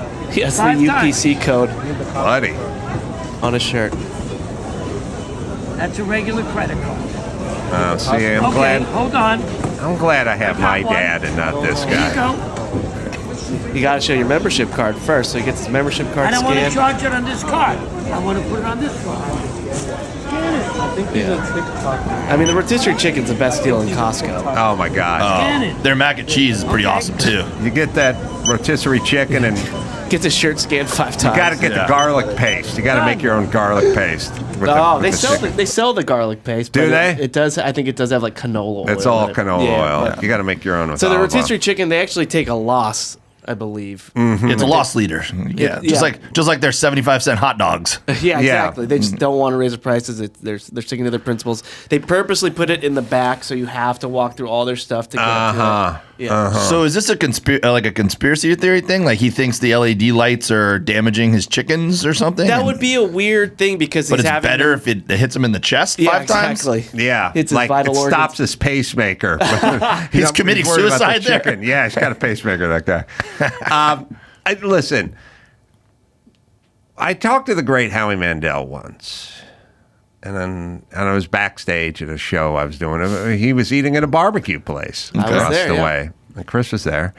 And he came backstage and he had a cardboard box filled with popcorn. And he walked up to me. He just saw I was playing the theater. So he just came back with his wife and his friends and stuff. Hey. And he came by. He was offering everyone at the table popcorn from his box. And then everyone was reaching in and grabbing handfuls and putting it in their face. And then he'd grab a handful and he'd put it in his face. And after a few minutes, I said, Howie, wait a minute. You're germaphobe. Yeah. Why is everyone's reaching into your popcorn? Everyone's like fast and loose with popcorn. They can put your hand in your mouth, you lick your fingers, and then you go dunk. But by the way, you do a second dip on a chip and everyone fucking freaks out. Well, what about the popcorn with the hand licking and the thing? All right. But I go, Howie, I don't get it. You're a germaphobe. Why is this okay? And he goes, I'm nuts. And I'm like, oh, yeah. Oh, right. I was trying to make sense. Yeah. I'm going looking at through a linear lens of trying to A, B, and C, but you're nuts. Yeah, he doesn't know what bothers him and what doesn't. Right. He just knows some things do. Why is this guy with the laser on the chicken and the scanner? He's nuts. Yeah. That's what nuts is. That's what nuts does. Yeah. That's why you're nuts. If it makes sense, then you're not nuts. Which I think brings us back to a lot of the discussions we had tonight about why people do certain things. Like, I just think a lot of people in the world are crazy. Yeah. And they didn't have good dads. Like your dad, spearfishing, driving a Hummer. I'm glad this guy got you to a place at the end of the podcast where you appreciated your dad, though. I do. Because I heard you say it out loud. I'm gonna hug Jim next time I see him. So thank you. Thanks for nothing. But but literally not being insane. Yeah. Right. You know what I mean? Small barbecue hack on the subject of Costco. Everyone asks me where I get my meat, and there's a lot of great places I get my meat. I'm lucky that a lot of awesome companies around the country mail me shit and whatever. But most cities have not just a Costco, but they have a Costco business center. And you can go to the Costco business center with your regular Costco membership card, and they have a much better meat selection at the Costco business center. Interesting. So business meaning like you run a restaurant. Right. So it's basically just food there and food items. You're not going to buy a kayak and a satellite dish while you're there, you know? Kirkland jeans or anything. It's just food. So they have a much more complex meat section. Yeah, there's one on Tahunga and Sherman. Oh, really? Valley, yeah. Oh, it's funny you say Sherman. Because it's so funny, the weird little, if you say Sherman, I don't know what you're talking about. It's Sherman Way. Yes. But I realize you don't need to say way. But if you're from here, you'd say Sherman Way. But you wouldn't say the PCH. You just go PCH. Like, it's just Sepulveda. Like, there's a weird, but no one ever says Sepulveda Boulevard. They say Sepulveda. Weird little regional rules. Right. I don't know why. Yeah. Picabo, peekaboo. Yeah. Picabo Street, the downhill steer. All right. Let's see. So we're going to talk some bare-knuckle fighting in a second with Bobby Gunn, who's 73-0. That's pretty good. Maybe you can protect me from Tommy Shane Steiner if it comes gunning for me. Dave, and thanks for the so the Costco business is a separate location. Yeah. Yeah. Okay. Yeah, different location. So when you pop it into your Google Maps, like it'll say like either Costco Wholesale or Costco Business Center. Go business for the meat. If you want the meat, better selection. 100%. All right. You can go to DaveWilliamsonComedy.com and all that. Come back anytime you like. Please. Yeah, thanks for having me, man. This is a lot of fun. I appreciate you guys. Bring the meats, and we'll talk to Bobby Gunn, bare-knuckle fighter, and Stayton Bonner as well, who's an author, who's doing a book on Bobby, did a book on Bobby. We'll talk to them right after this. Viator experiences are what people love most about travel. Whitewater rafting, yep. Hawaiian catamaran, Catalina zip lining, well, that was the family I was working, but Viator. They got a website and an app for booking travel experiences like the Grand Canyon Skywalk or a guided tour of the Vatican. Over 300,000 bookable experiences in 190 countries, millions of real travelers' reviews. So you can get the information you need for the best activities for your trip. Chris used Viator for his honeymoon, right? Yeah, I used it to take a tour throughout the rolling green hills of Tuscany. Met a lot of amazing people. I actually ran into them again throughout Italy, and I'm still in touch with them. Well, that's what you do with Viator. There's always flexibility and support with free cancellation, payment options, and 24/7 service as well. Download the Viator app now and use the code Viator 10 for 10% off your first booking in the app. So have that experience. One app, over 300,000 travel experiences you're never going to forget. Do more with Viator. Riley Auto Parts. Well, they're in the business of keeping your car on the road. Friendly, helpful service, and the parts people with the knowledge who know how to do maintenance and repair. It's so funny. I was just driving up in my old neighborhood the other day on Foothill Boulevard, and I saw the old O'Reilly I always used to go to when I lived in the neighborhood, and I was wrenching on my own car because I had to, because I couldn't afford a lease. I had to fix my own car. So they've got thousands of parts and accessories in stock, either in store or online. You never have to worry. If you're in a jam, they got your part. The team at O'Reilly Auto Parts can test your battery for free in or out of your car, which is very helpful. And if it needs to be replaced, they'll help you find the right one for your vehicle. Need your windshield wipers replaced, a brake light fixed, or a quick service? They'll help you find the right part, or they'll point you to the nearest local repair shop for help. Whether you're an auto aficionado or novice, O'Reilly employees are knowledgeable, helpful, and friendly. They're the professional parts people. So stop by O'Reilly Auto Parts today or visit O'ReillyAuto.com/Adam. That's O'ReillyAuto.com/Adam. May 12th, Bertram's back. You're welcome, ladies. Here's a sneak preview of the new animated show from Adam Carolla and the Daily Wire. So what are you going to do? They can fire me if they want. I'm going to stay home and drink my way through our liquor cabinet alphabetically. What do we have that starts with an A? Amaretto. Beer it is. Subscribe now at dailywire.com and tell a friend before the premiere of Mr. Bertram on May 12th. Now back to the Adam Carolla Show. Professional bare-knuckle fighter, unbeaten, 73-0, Bobby Gunn in studio, and author Stayton Bonner is here as well. The book, Bare-Knuckle, Bobby Gunn, is, it's just bare-knuckle is what it is, and it's available wherever you find finer books. Good to see you guys. Thank you, Adam. Is bare-knuckle, it's a logical extension of the UFC. If you sort of think, okay, we're going down a path, you know what I mean? And what people want in combat sports is they want violence. Yeah, the forbidden fruit. They want to see it. Right, and we want it. And there was a time when they went, oh, you can't do mixed martial arts. That's for animals, and it's outlawed in every state, and we're not going to ever bring it to New York, and women can never do it because no one would ever want to see a woman bloody another woman. That's all in the rearview mirror. Yeah. And now we're sort of a society that's built on, well, what's next?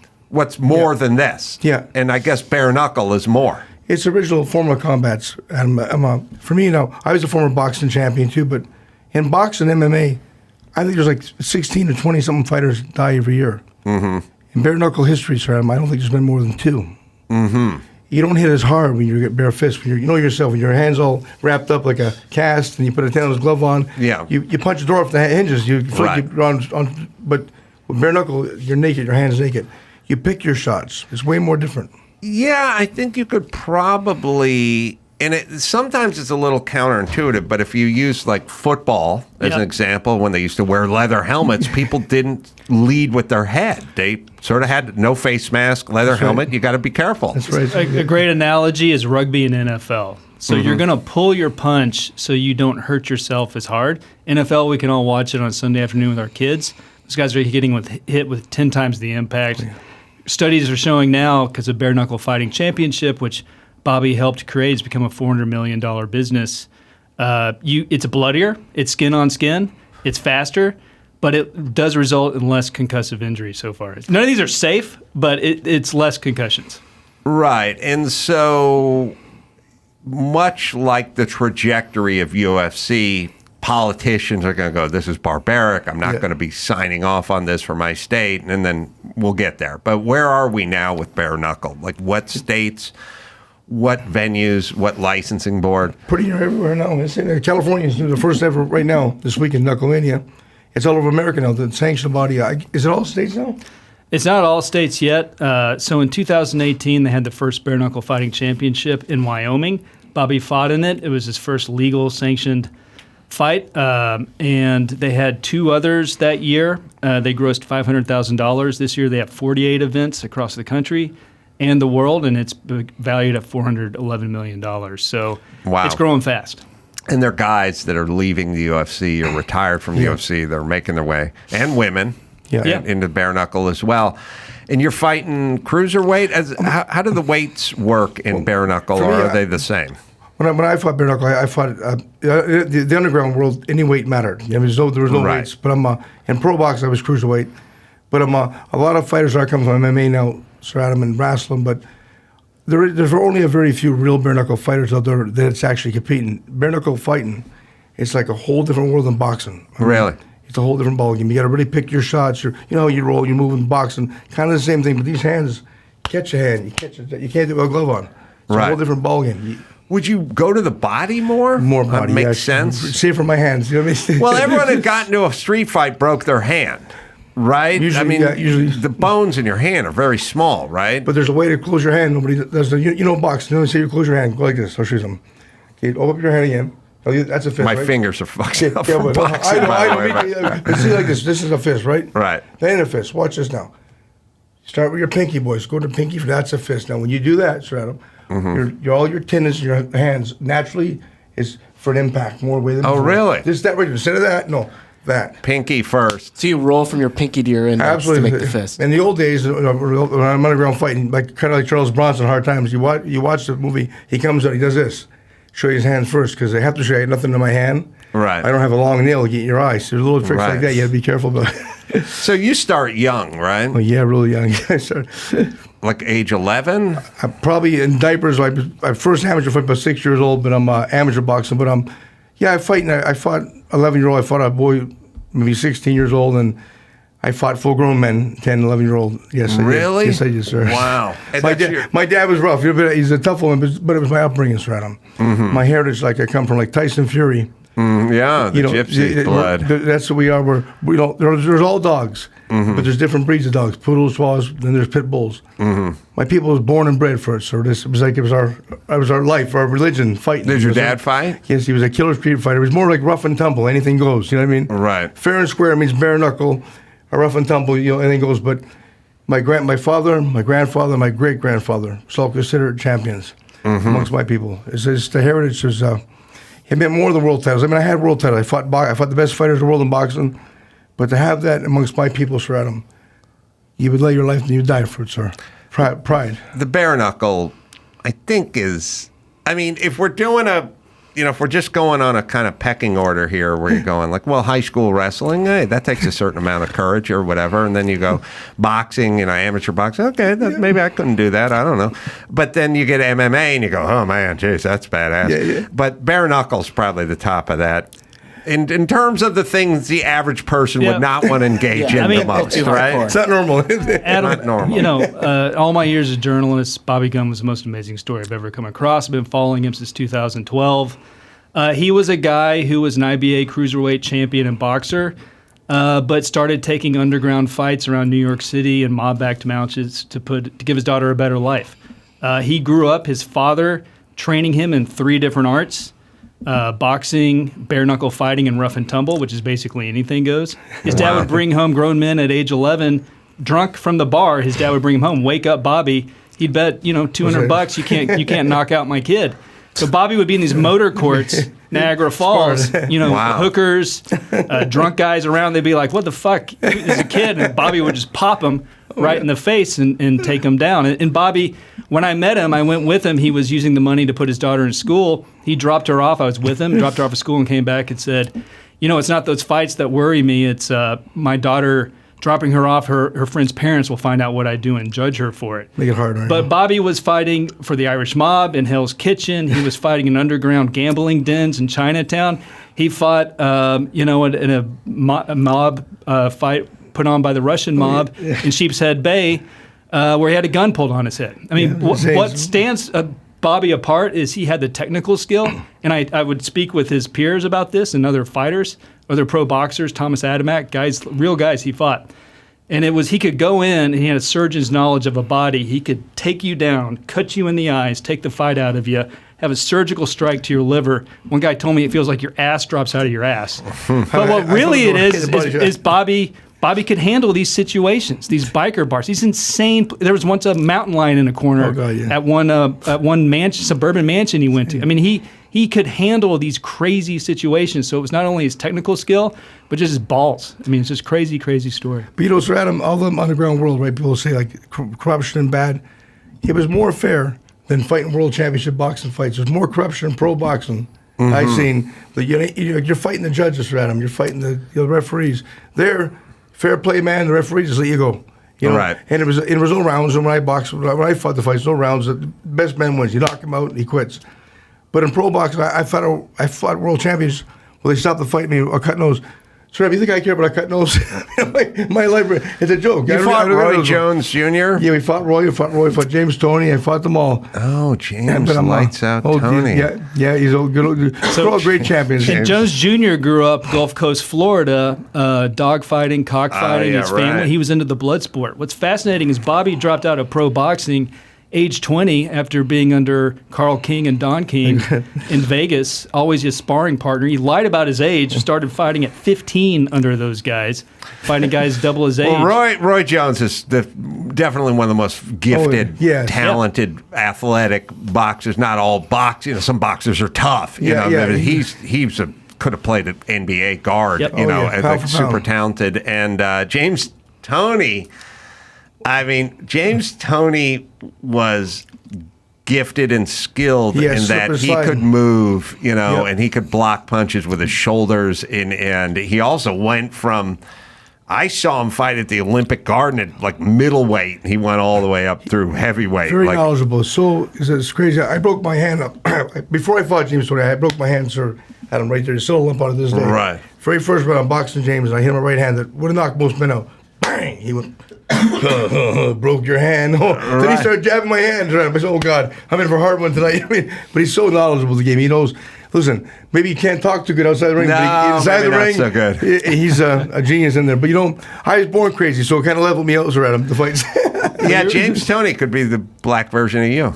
You were sparring when Mike Tyson at that time was under King. Oh, yeah, Mike Tyson. I remember Mike Tyson. Hey, Bobby, how you doing? I haven't seen him in years, poor Mike. And he's fighting this Jake Paul guy.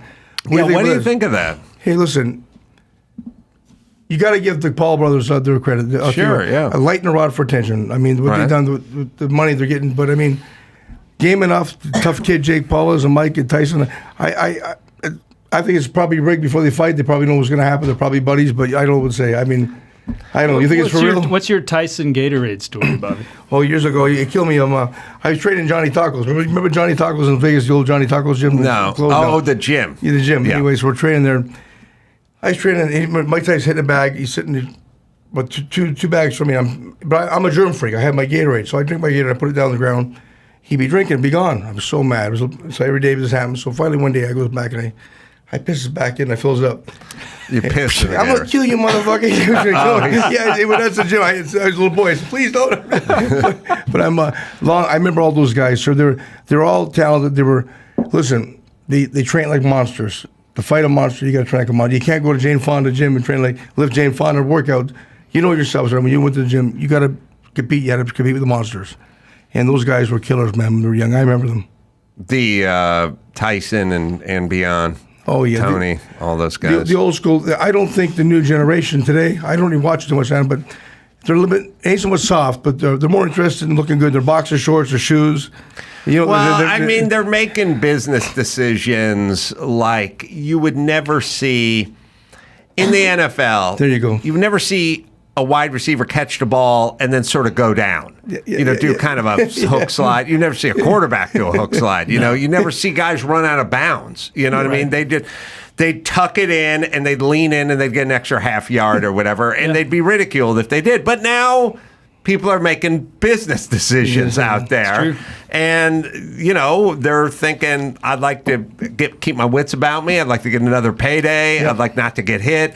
And they're not doing the blood and guts stuff that they did in the past. But sir Adam, it was to me, the fight game is an art. I love boxing. I love it. I grew up with boxing all my life, fighting, bare knuckle. You love the sport and you appreciate it, but the art of fighting is a forgotten art today. There's 1,000 trainers, but very few teachers today surround them. The real art of boxing, rolling, slipping is very few taught today. Everybody thinks, that the Mayweather hand deal, that's all fine and dandy until you're fighting somebody in front of you.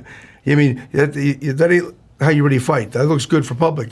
The real training, the art of training today, you very rarely see it. There's only, maybe I would say out there, a handful of real teachers anymore. Yeah. I remember I was training Bob Shapiro, the lawyer. Oh, yes, yeah. I remember, I was a radio show host, but Bob Shapiro came in. Yeah. And Bob Shapiro loved boxing. He loved boxing. He trained all the time. And I had my focus pads in the studio, and when we were done, I said, okay, well, Bob, I used to teach, so let me show you, let me see what you got. I'll show you a couple things, And he did his stuff, and I showed him a couple things. And then we did it for 10 minutes. Yeah. And then when he's done, he goes, you taught me more in 10 minutes than I learned in the last 10 years. And I said, I know why, because you're working, and I used to work with these guys. Mike Weaver, punch high, punch low, punch high, punch low. Punch They're not teaching you any techniques or anything. They're just saying, do this, do that. There you go. They don't care. They see a guy like Bob Shapiro come in, they go, it's just punch high, punch low. There's no dynamics, there's no weight, there's no anything. They're not doing any of it. You're right. And because A, they don't care, and B, just because they did it doesn't mean they can pass it along. They don't know all the verbiage. They don't know the techniques. They can't really paint a picture of like how to feel the weight and shift the weight and turn the weight. But if you see a guy who's good with his bad arm, like if you see a guy throw a jab and then a hook and an uppercut all with his left hand in order, stay away from him. And if you can see a guy whose head movement is good, stay away from him. Oh, yeah. Because those are guys who can box. The guys who just throw big right hands, and anyone can do that. What was amazing studying and researching the book, Bobby was trained in bare knuckle, the way he would harden his hands on wooden floors, all the specific exercises he did, the ways he would soak his knuckles.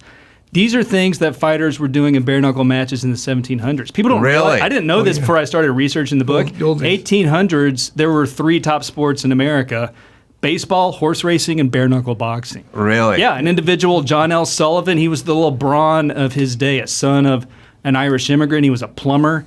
He was walking by as a teenager, saw an open sign inviting people to knock out a fighter. No internet back then. No internet. They were famous. Yeah, knocked him out, and and proceeded from there. Drink whiskey and ate raw oysters every morning. But literally made international headlines, and culminating in a very famous fight of its day between him and Jake Kilrain.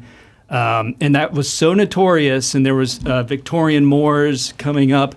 They decided to bury bare knuckle. He won that fight. It was the last major bare knuckle fight. And then you had Marquess of Queensberry rules come in, and boxing came up, which was sanitized, easier to watch, and it went underground. And that's where in these illegal bouts, that's what Bobby was raised up in. But the techniques he was doing with his father, hitting him with a baseball bat in the midsection, soaking his knuckles in different juices, having him hit wooden floors, those are things that people were doing hundreds of years ago, and it was all passed down from oral tradition. It's not like Bobby read a manuscript on this. The history is fascinating. I would have never thought about soaking your knuckles. So why soak your knuckles? It's hard. You see my hands this day. You see all those? It's hard. My father would take for hours. Bang, take wood, break all the nerves out of your hands. I feel bad for your downstairs neighbors. Oh yeah. Trying to get some sleep. I work the third shift, asshole. Can't stop hardening his knuckles. Go to the park, find a bench. But John O'Sullivan, he'd walk in the bars. That guy, he was quite a character. He'd walk in, but I could look any son of a bitch in the house. Right. And that's why you get a fight back then. And I remember Mickey Goodwin and Harry Greb, the famous Harry Greb fighter. They fought 15 rounds downtown New York City years ago for the middleweight title. After the fight, 45 minutes later, they went out in the 32nd Street or something. They fought for 45 minutes bare knuckle, God's truth. Really? Yes, they did. What year was this? That was in the 1928s. Wow. Wow. They fought 3. They had a trilogy, but he said, I didn't get enough of you. So let's walk outside. Fair play, let's walk outside right now. 45 minutes, 2 minutes. 2 world champions when the police wouldn't break up. So it's been part of history. It's a real fight. Where do you think it'll be 5 years from now, bare knuckle, maybe 10 years from now? If it's done right, there's a lot of organizations right now that are trying to get it going, but if it's done right the way it's sanctioned right now, I think it'll be right there with all of them. You know what I mean? It's the fastest rising combat sport in the world right now. I mean, honestly, when I was running around with these guys 12 years ago and going to fights in, at gyms after hours, in auto body shops, legal fights, that was Dave Feldman, who told me he would kill me at the time if I ever put his name in print. And Bobby Gunn, first time I met him, I was a writer editor at GQ at the time. I got a text to go to one of these things. You just would get an address and show up. And he walked out with a baseball bat. I saw a Hell's Angel beat a Marine. It's the sound of skin on skin. One dude turned to me and was like, this shit's cool because it's illegal. It was a vibe. But the fact that they have now actually made this a legitimate sport and it's going to happen at Knucklemania on Saturday here in Los Angeles, it's crazy. I would not have anticipated that when I was writing this all those years ago. So it's moving fast. It's been here, sir, for hundreds of years. Yeah. It'll be here when I'm dead and gone. I remember one time I fights in a bare knuckle fight. It was literally there was a grocery store, and right next to the grocery store was a little place that was closed off, and they were putting newspaper on the floor to soak the blood from previous fights earlier on. Right. But I said, I'm fighting. I said, imagine maybe a grandmother, little granddaughter walking down aisle 9, oblivious to what's going on next wall over. Yes. It happens, sir, everywhere, Adam. 73-0, sanctioned or non-sanctioned? No, or like how much sanctioning? I probably had a lot more fights than that, but I had a lot of rough and tumble fights. Anything goes in them fights. I fought for 11 years in the underground circuit, sir, from New York to California, run by the underground. Did you ever run into like Kimbo Slice? I tried to fight him one time. God bless him. He's a nice fella. I tried to fight him for a few years and couldn't make the fight happen. And I remember he died suddenly. I went to his funeral. The fellow went to pay my respects, but that had been a good fight. I was that close to getting it one time, but fell through. Yeah, because he's kind of the poster child for the backyard. Yeah, backyard. Yep. Yeah, he was. That's right. I don't know if I know there's a difference between bare knuckle and backyard. Well, it's just anytime a man's in front of you with bare fists, it's a bare knuckle fight. He's going on, but they're dangerous. Sir, I fear no man, I respect every man. Anybody goes for a fight, any one of them, you take your hat off them, fair play to them. They're game enough to get and do it. Like you were earlier, it takes a lot of guts to do all that. But he was a good fighter. I think he just, I don't know what happened to the fellow. He had a heart attack or something, but he was the first guy to shape his chest hair. Like he realized that I could take my chest hair and shave it into like a sword or something. He did his. He is a lot of guys would either leave it or shave it. Yeah, he was like, I'm shaping this shit. Yeah, like a sword is right. Designed it. He made a Brock Lesnar type sword like out of his chest hair. He did. Or, a harpoon or flying, I don't know. An arrow. Like, what was it? He was smart that way. Oh, my God, he was big. Yeah. He was so big. But see, again, sir, those guys are all good fighters, but the real bare-knuckle fighter, again, it's like you watch a real bare-knuckle fighter, it's a whole different art. Slip and slide, the jabs, your whole movement is different. So you can't go full impact with your punch to the face or to a bony place. You're going to break your hand, right? You have a 6-inch gap right from your eyebrows here, Adam, right down to the bottom lip. But you don't want to go below because you'll split your hand with their teeth. Oh, right, right. So you got that right. That's the eye sock is most of the ones I want to snap, I want to break. The eyes bang, the nose. Like snowboard goggles. Yeah, exactly, right there. But then right here in the jaw, right here, you don't want to go right here. Again, hit the teeth. So you have this gap here and there. But this is wide open. Right. So even armpit, crack right under the arm. No, yeah. And so I turn those 2 knuckles there for bare knuckle. That's a corkscrew. Bang, right there. Mm-hmm. It's different boxing. Yeah. Different. Yeah, but I never would have thought. I think most people just figure boxing without the gloves. It's a different world. It's honest to God, boys, it's chest and checkers. Are you allowed to wear a mouthpiece in bare knuckle? I never bother. I get the pro bare knuckle boxing. I guess you're right, Stayton. Is that the rules now? Yeah, they do. Yeah, he'd walk in jeans, a t-shirt, because if the cops came, he wanted to be able to run like everyone else. They're not wearing trunks and robes. Right. Oh, these things happen quick and fast and dirty, and the cops come in, everybody wants to run. The other thing about Bobby, he's an Irish traveler. So that Guy Ritchie film Snatch, the Brad Pitt character, that's an Irish traveler. They're here in the United States as well. Bobby left school at 3rd grade, started working asphalt with his father as a trade, and they come up, they're very religious, and they're way into fighting. And that's been Bobby's world, bare knuckle fighting, not only for money, but also for his family, his clan name. It's part of their culture.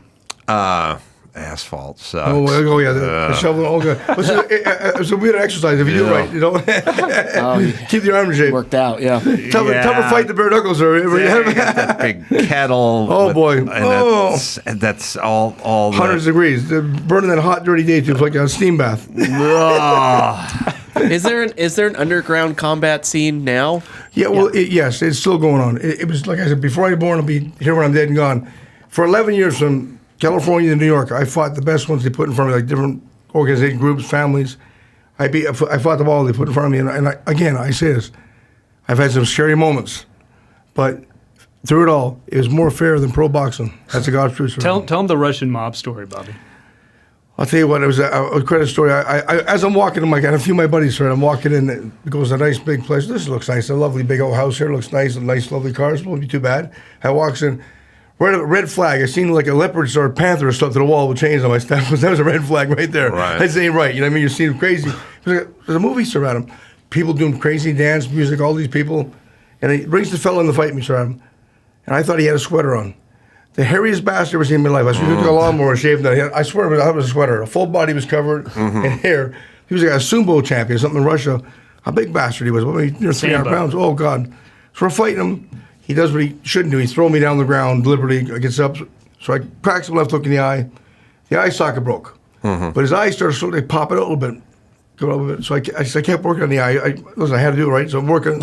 He goes down. He's counted up, but they won't count him out. The guy, what language they speak, they won't count him out. Right. I'm like, come on. I said, my God, I want out of here now. This monster might get up and try to kill me. He's recovering. But anyways, he gets up, crack again, he's down. He quits. The boy, young fella, but 20-year-old, walks up and puts a gun to him. Wow. And I'm listening to his argument, and all of a sudden he puts the gun to me around him. Wow. Yeah, and I looked, I said, son, don't do that to me. I said, I'm a man. I come here. I said, I fought. So all I can think about is my wee family, Chris. I just want to go home to my wife and little girl. And an old fellow in the back, an old man, he spoke and they all shut up. He went, pay the boys money. And I gave my money. So I'm walking up. I said, oh, God, this is me. Wait, any more flights to be out. I walk the door. I got in the truck. And that was my last fight I had in the underground world. That was my last bare-knuckle fight there. That'll be my last Russian fight too. Yeah. I'm all good with the boys. I get on good. God bless them. I wish they do great in the underground world. But through it all, that was a crazy moment. But Stratham, I didn't have to worry about the judges, the referees. Yeah. I wasn't just fighting an opponent. Like the pro boxing world, there's a lot more goes on behind the scenes. I know, because we were talking to Mitch Blood Green and his matchmaker partner.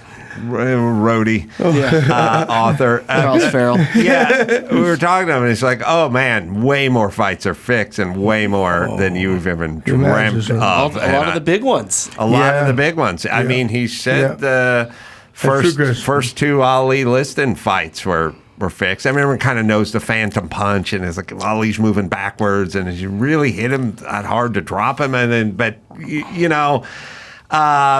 but.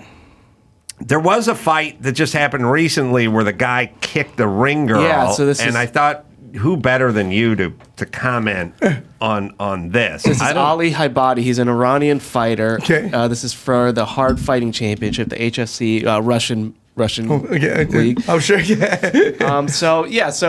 You could see him. There's a ring girl that walks by, and he kicks her derriere. Is it bare knuckle? Is it? Because he's got gloves on. Oh, it's MMA. I was told it's bare knuckles, but it's MMA. What's he doing now? But it's their hardcore. So he kicked her in the butt, and then he proceeds to lose the fight. He proceeds to kick like a commentator, so he gets jumped by the crowd after the fight. And wow! Yeah. Oh God! He has since apologized to the ring girl, but he's banned for life. Well, you know something. Anybody does that, it's looking for an excuse to cop out, right? Yeah. Well, they didn't have ring girls in Bear. Not in the underground. No, I never seen that. No. And what did he do? Kicked her in the butt? Like I could barely see play it it. again at the top, Byron. So he gave a little kick in the butt to the ring girl, which she took offense to. Yeah, just play it from the top. Yeah, so you can see it right there. Oh yeah, he's wanting to get out. He's wanting to get out. Was he having a rough in a fight before that? I don't know. So this league is really known for like a lot of fights crazy. at like weigh-in. Okay. I don't think we need a ring girl for round number 1. No. I've been drunk. established. I had a lot of fights, and I never got confused about round 1. You're right. Start at round 2. It's redundant. I love it. No shit, it's round 1. You just got done introducing the guy, Yeah, come on. telling him about where he hailed They're from. perfectly clean. They're not You sweaty. did the whole by way of New Mexico, because they have to do the by way of, because he currently lives in Phoenix by way. Right. Yeah. He heralds from New Hampshire. Now he's in Phoenix by way of Mexico. They have to do He the spent by 20 way of. minutes on establishment. Right. We understand. We know what We this haven't seen is. any fighting Oh my yet. God, it's insane. That's right. Yeah. So we don't need round 1. Oh my God, That's all. it's a setup deal, wasn't it? I would argue we could start at round Yeah. 3 Yeah, because if you can't keep track of 1 and 2, you got no business. You're not a real fan. Oh my God, You should be gambling. So Yeah. that's basically it's kind of like a racket. Is it like a showmanship more than anything, that whole group? Right. Yeah. Yeah. Trying to get going. That's it. Don't do anything. The book, by the way, bare-knuckle, and so Stayton, you really immersed yourself into this world. It's not where you come from at all, but you went deep into it, found an appreciation and a respect for it, I think, and a nuance of it as well, which I think people think it's just a sort of barbaric, animals going at it, parking structure, but this is not. There's lots to it. Yeah, I mean, it was fascinating, Adam. Like I said, it's the most amazing story I'd ever come across. I didn't know anything about it. But once you dive into the history of it, which is rooted in the early days of America, once I met Bobby, fighting for his daughter to give her a better life, and just the amazing heart he showed, and also the science, which I think is really what's catapulting it these days, because Association Boxing Commission called it barbaric. Bobby did a fight in 2011 on a reservation land in Arizona. It was almost John McCain was calling. Bobby picked up the phone trying to shut it down. I thought it was a joke. It was him. Yeah. They did it on tribal land and thought, they were chased by the authorities for years putting these on underground. But the safety of it, it's bloodier, but they hit less. But, Bobby's all heart. He fought Thomas Adamak. I interviewed Adamak. He said, my team did not want me to fight Bobby Gunn, but we fought at the Prudential Center in Jersey in front of thousands of fans. Bobby shows up from working a road all day, asphalt paving, stuff all over his hands. The guy looked at him and he said, where's your team? He's like, no team. It was me and one guy, and he got up there in front of thousands of people and fought his heart out against Thomas Adamak in a pro boxing match. I mean, Bobby Gunn personifies the heart of this sport, which is scrappy, but it's a lot of guys, and if you look at the history of the sport, going back hundreds of years, just fighting for a better life, and it's just an amazing story. Yeah, McCain famously sort of came out against UFC and fought all that stuff. I come from nothing, sir, Adam. I had a hard life, sir.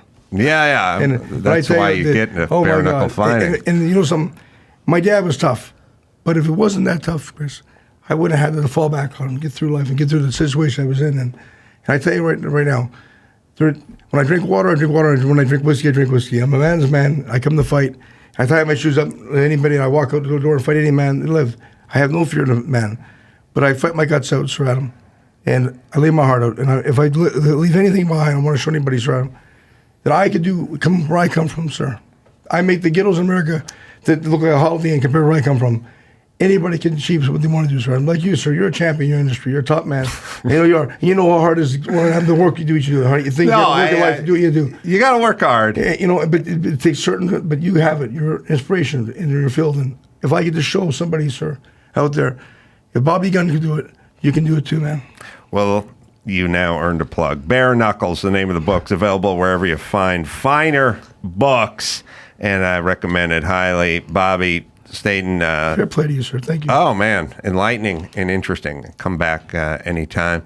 Dave Williamson as well. I'm going to be in Salt Lake City at Wise Guys May 3rd and 4th doing stand-up over there, and Netflix is a joke out here on May 8th. I'll be everywhere. Just go to AdamCarolla.com. And until next time, stand for Bobby and Stayton and Dave and Chris saying mahalo.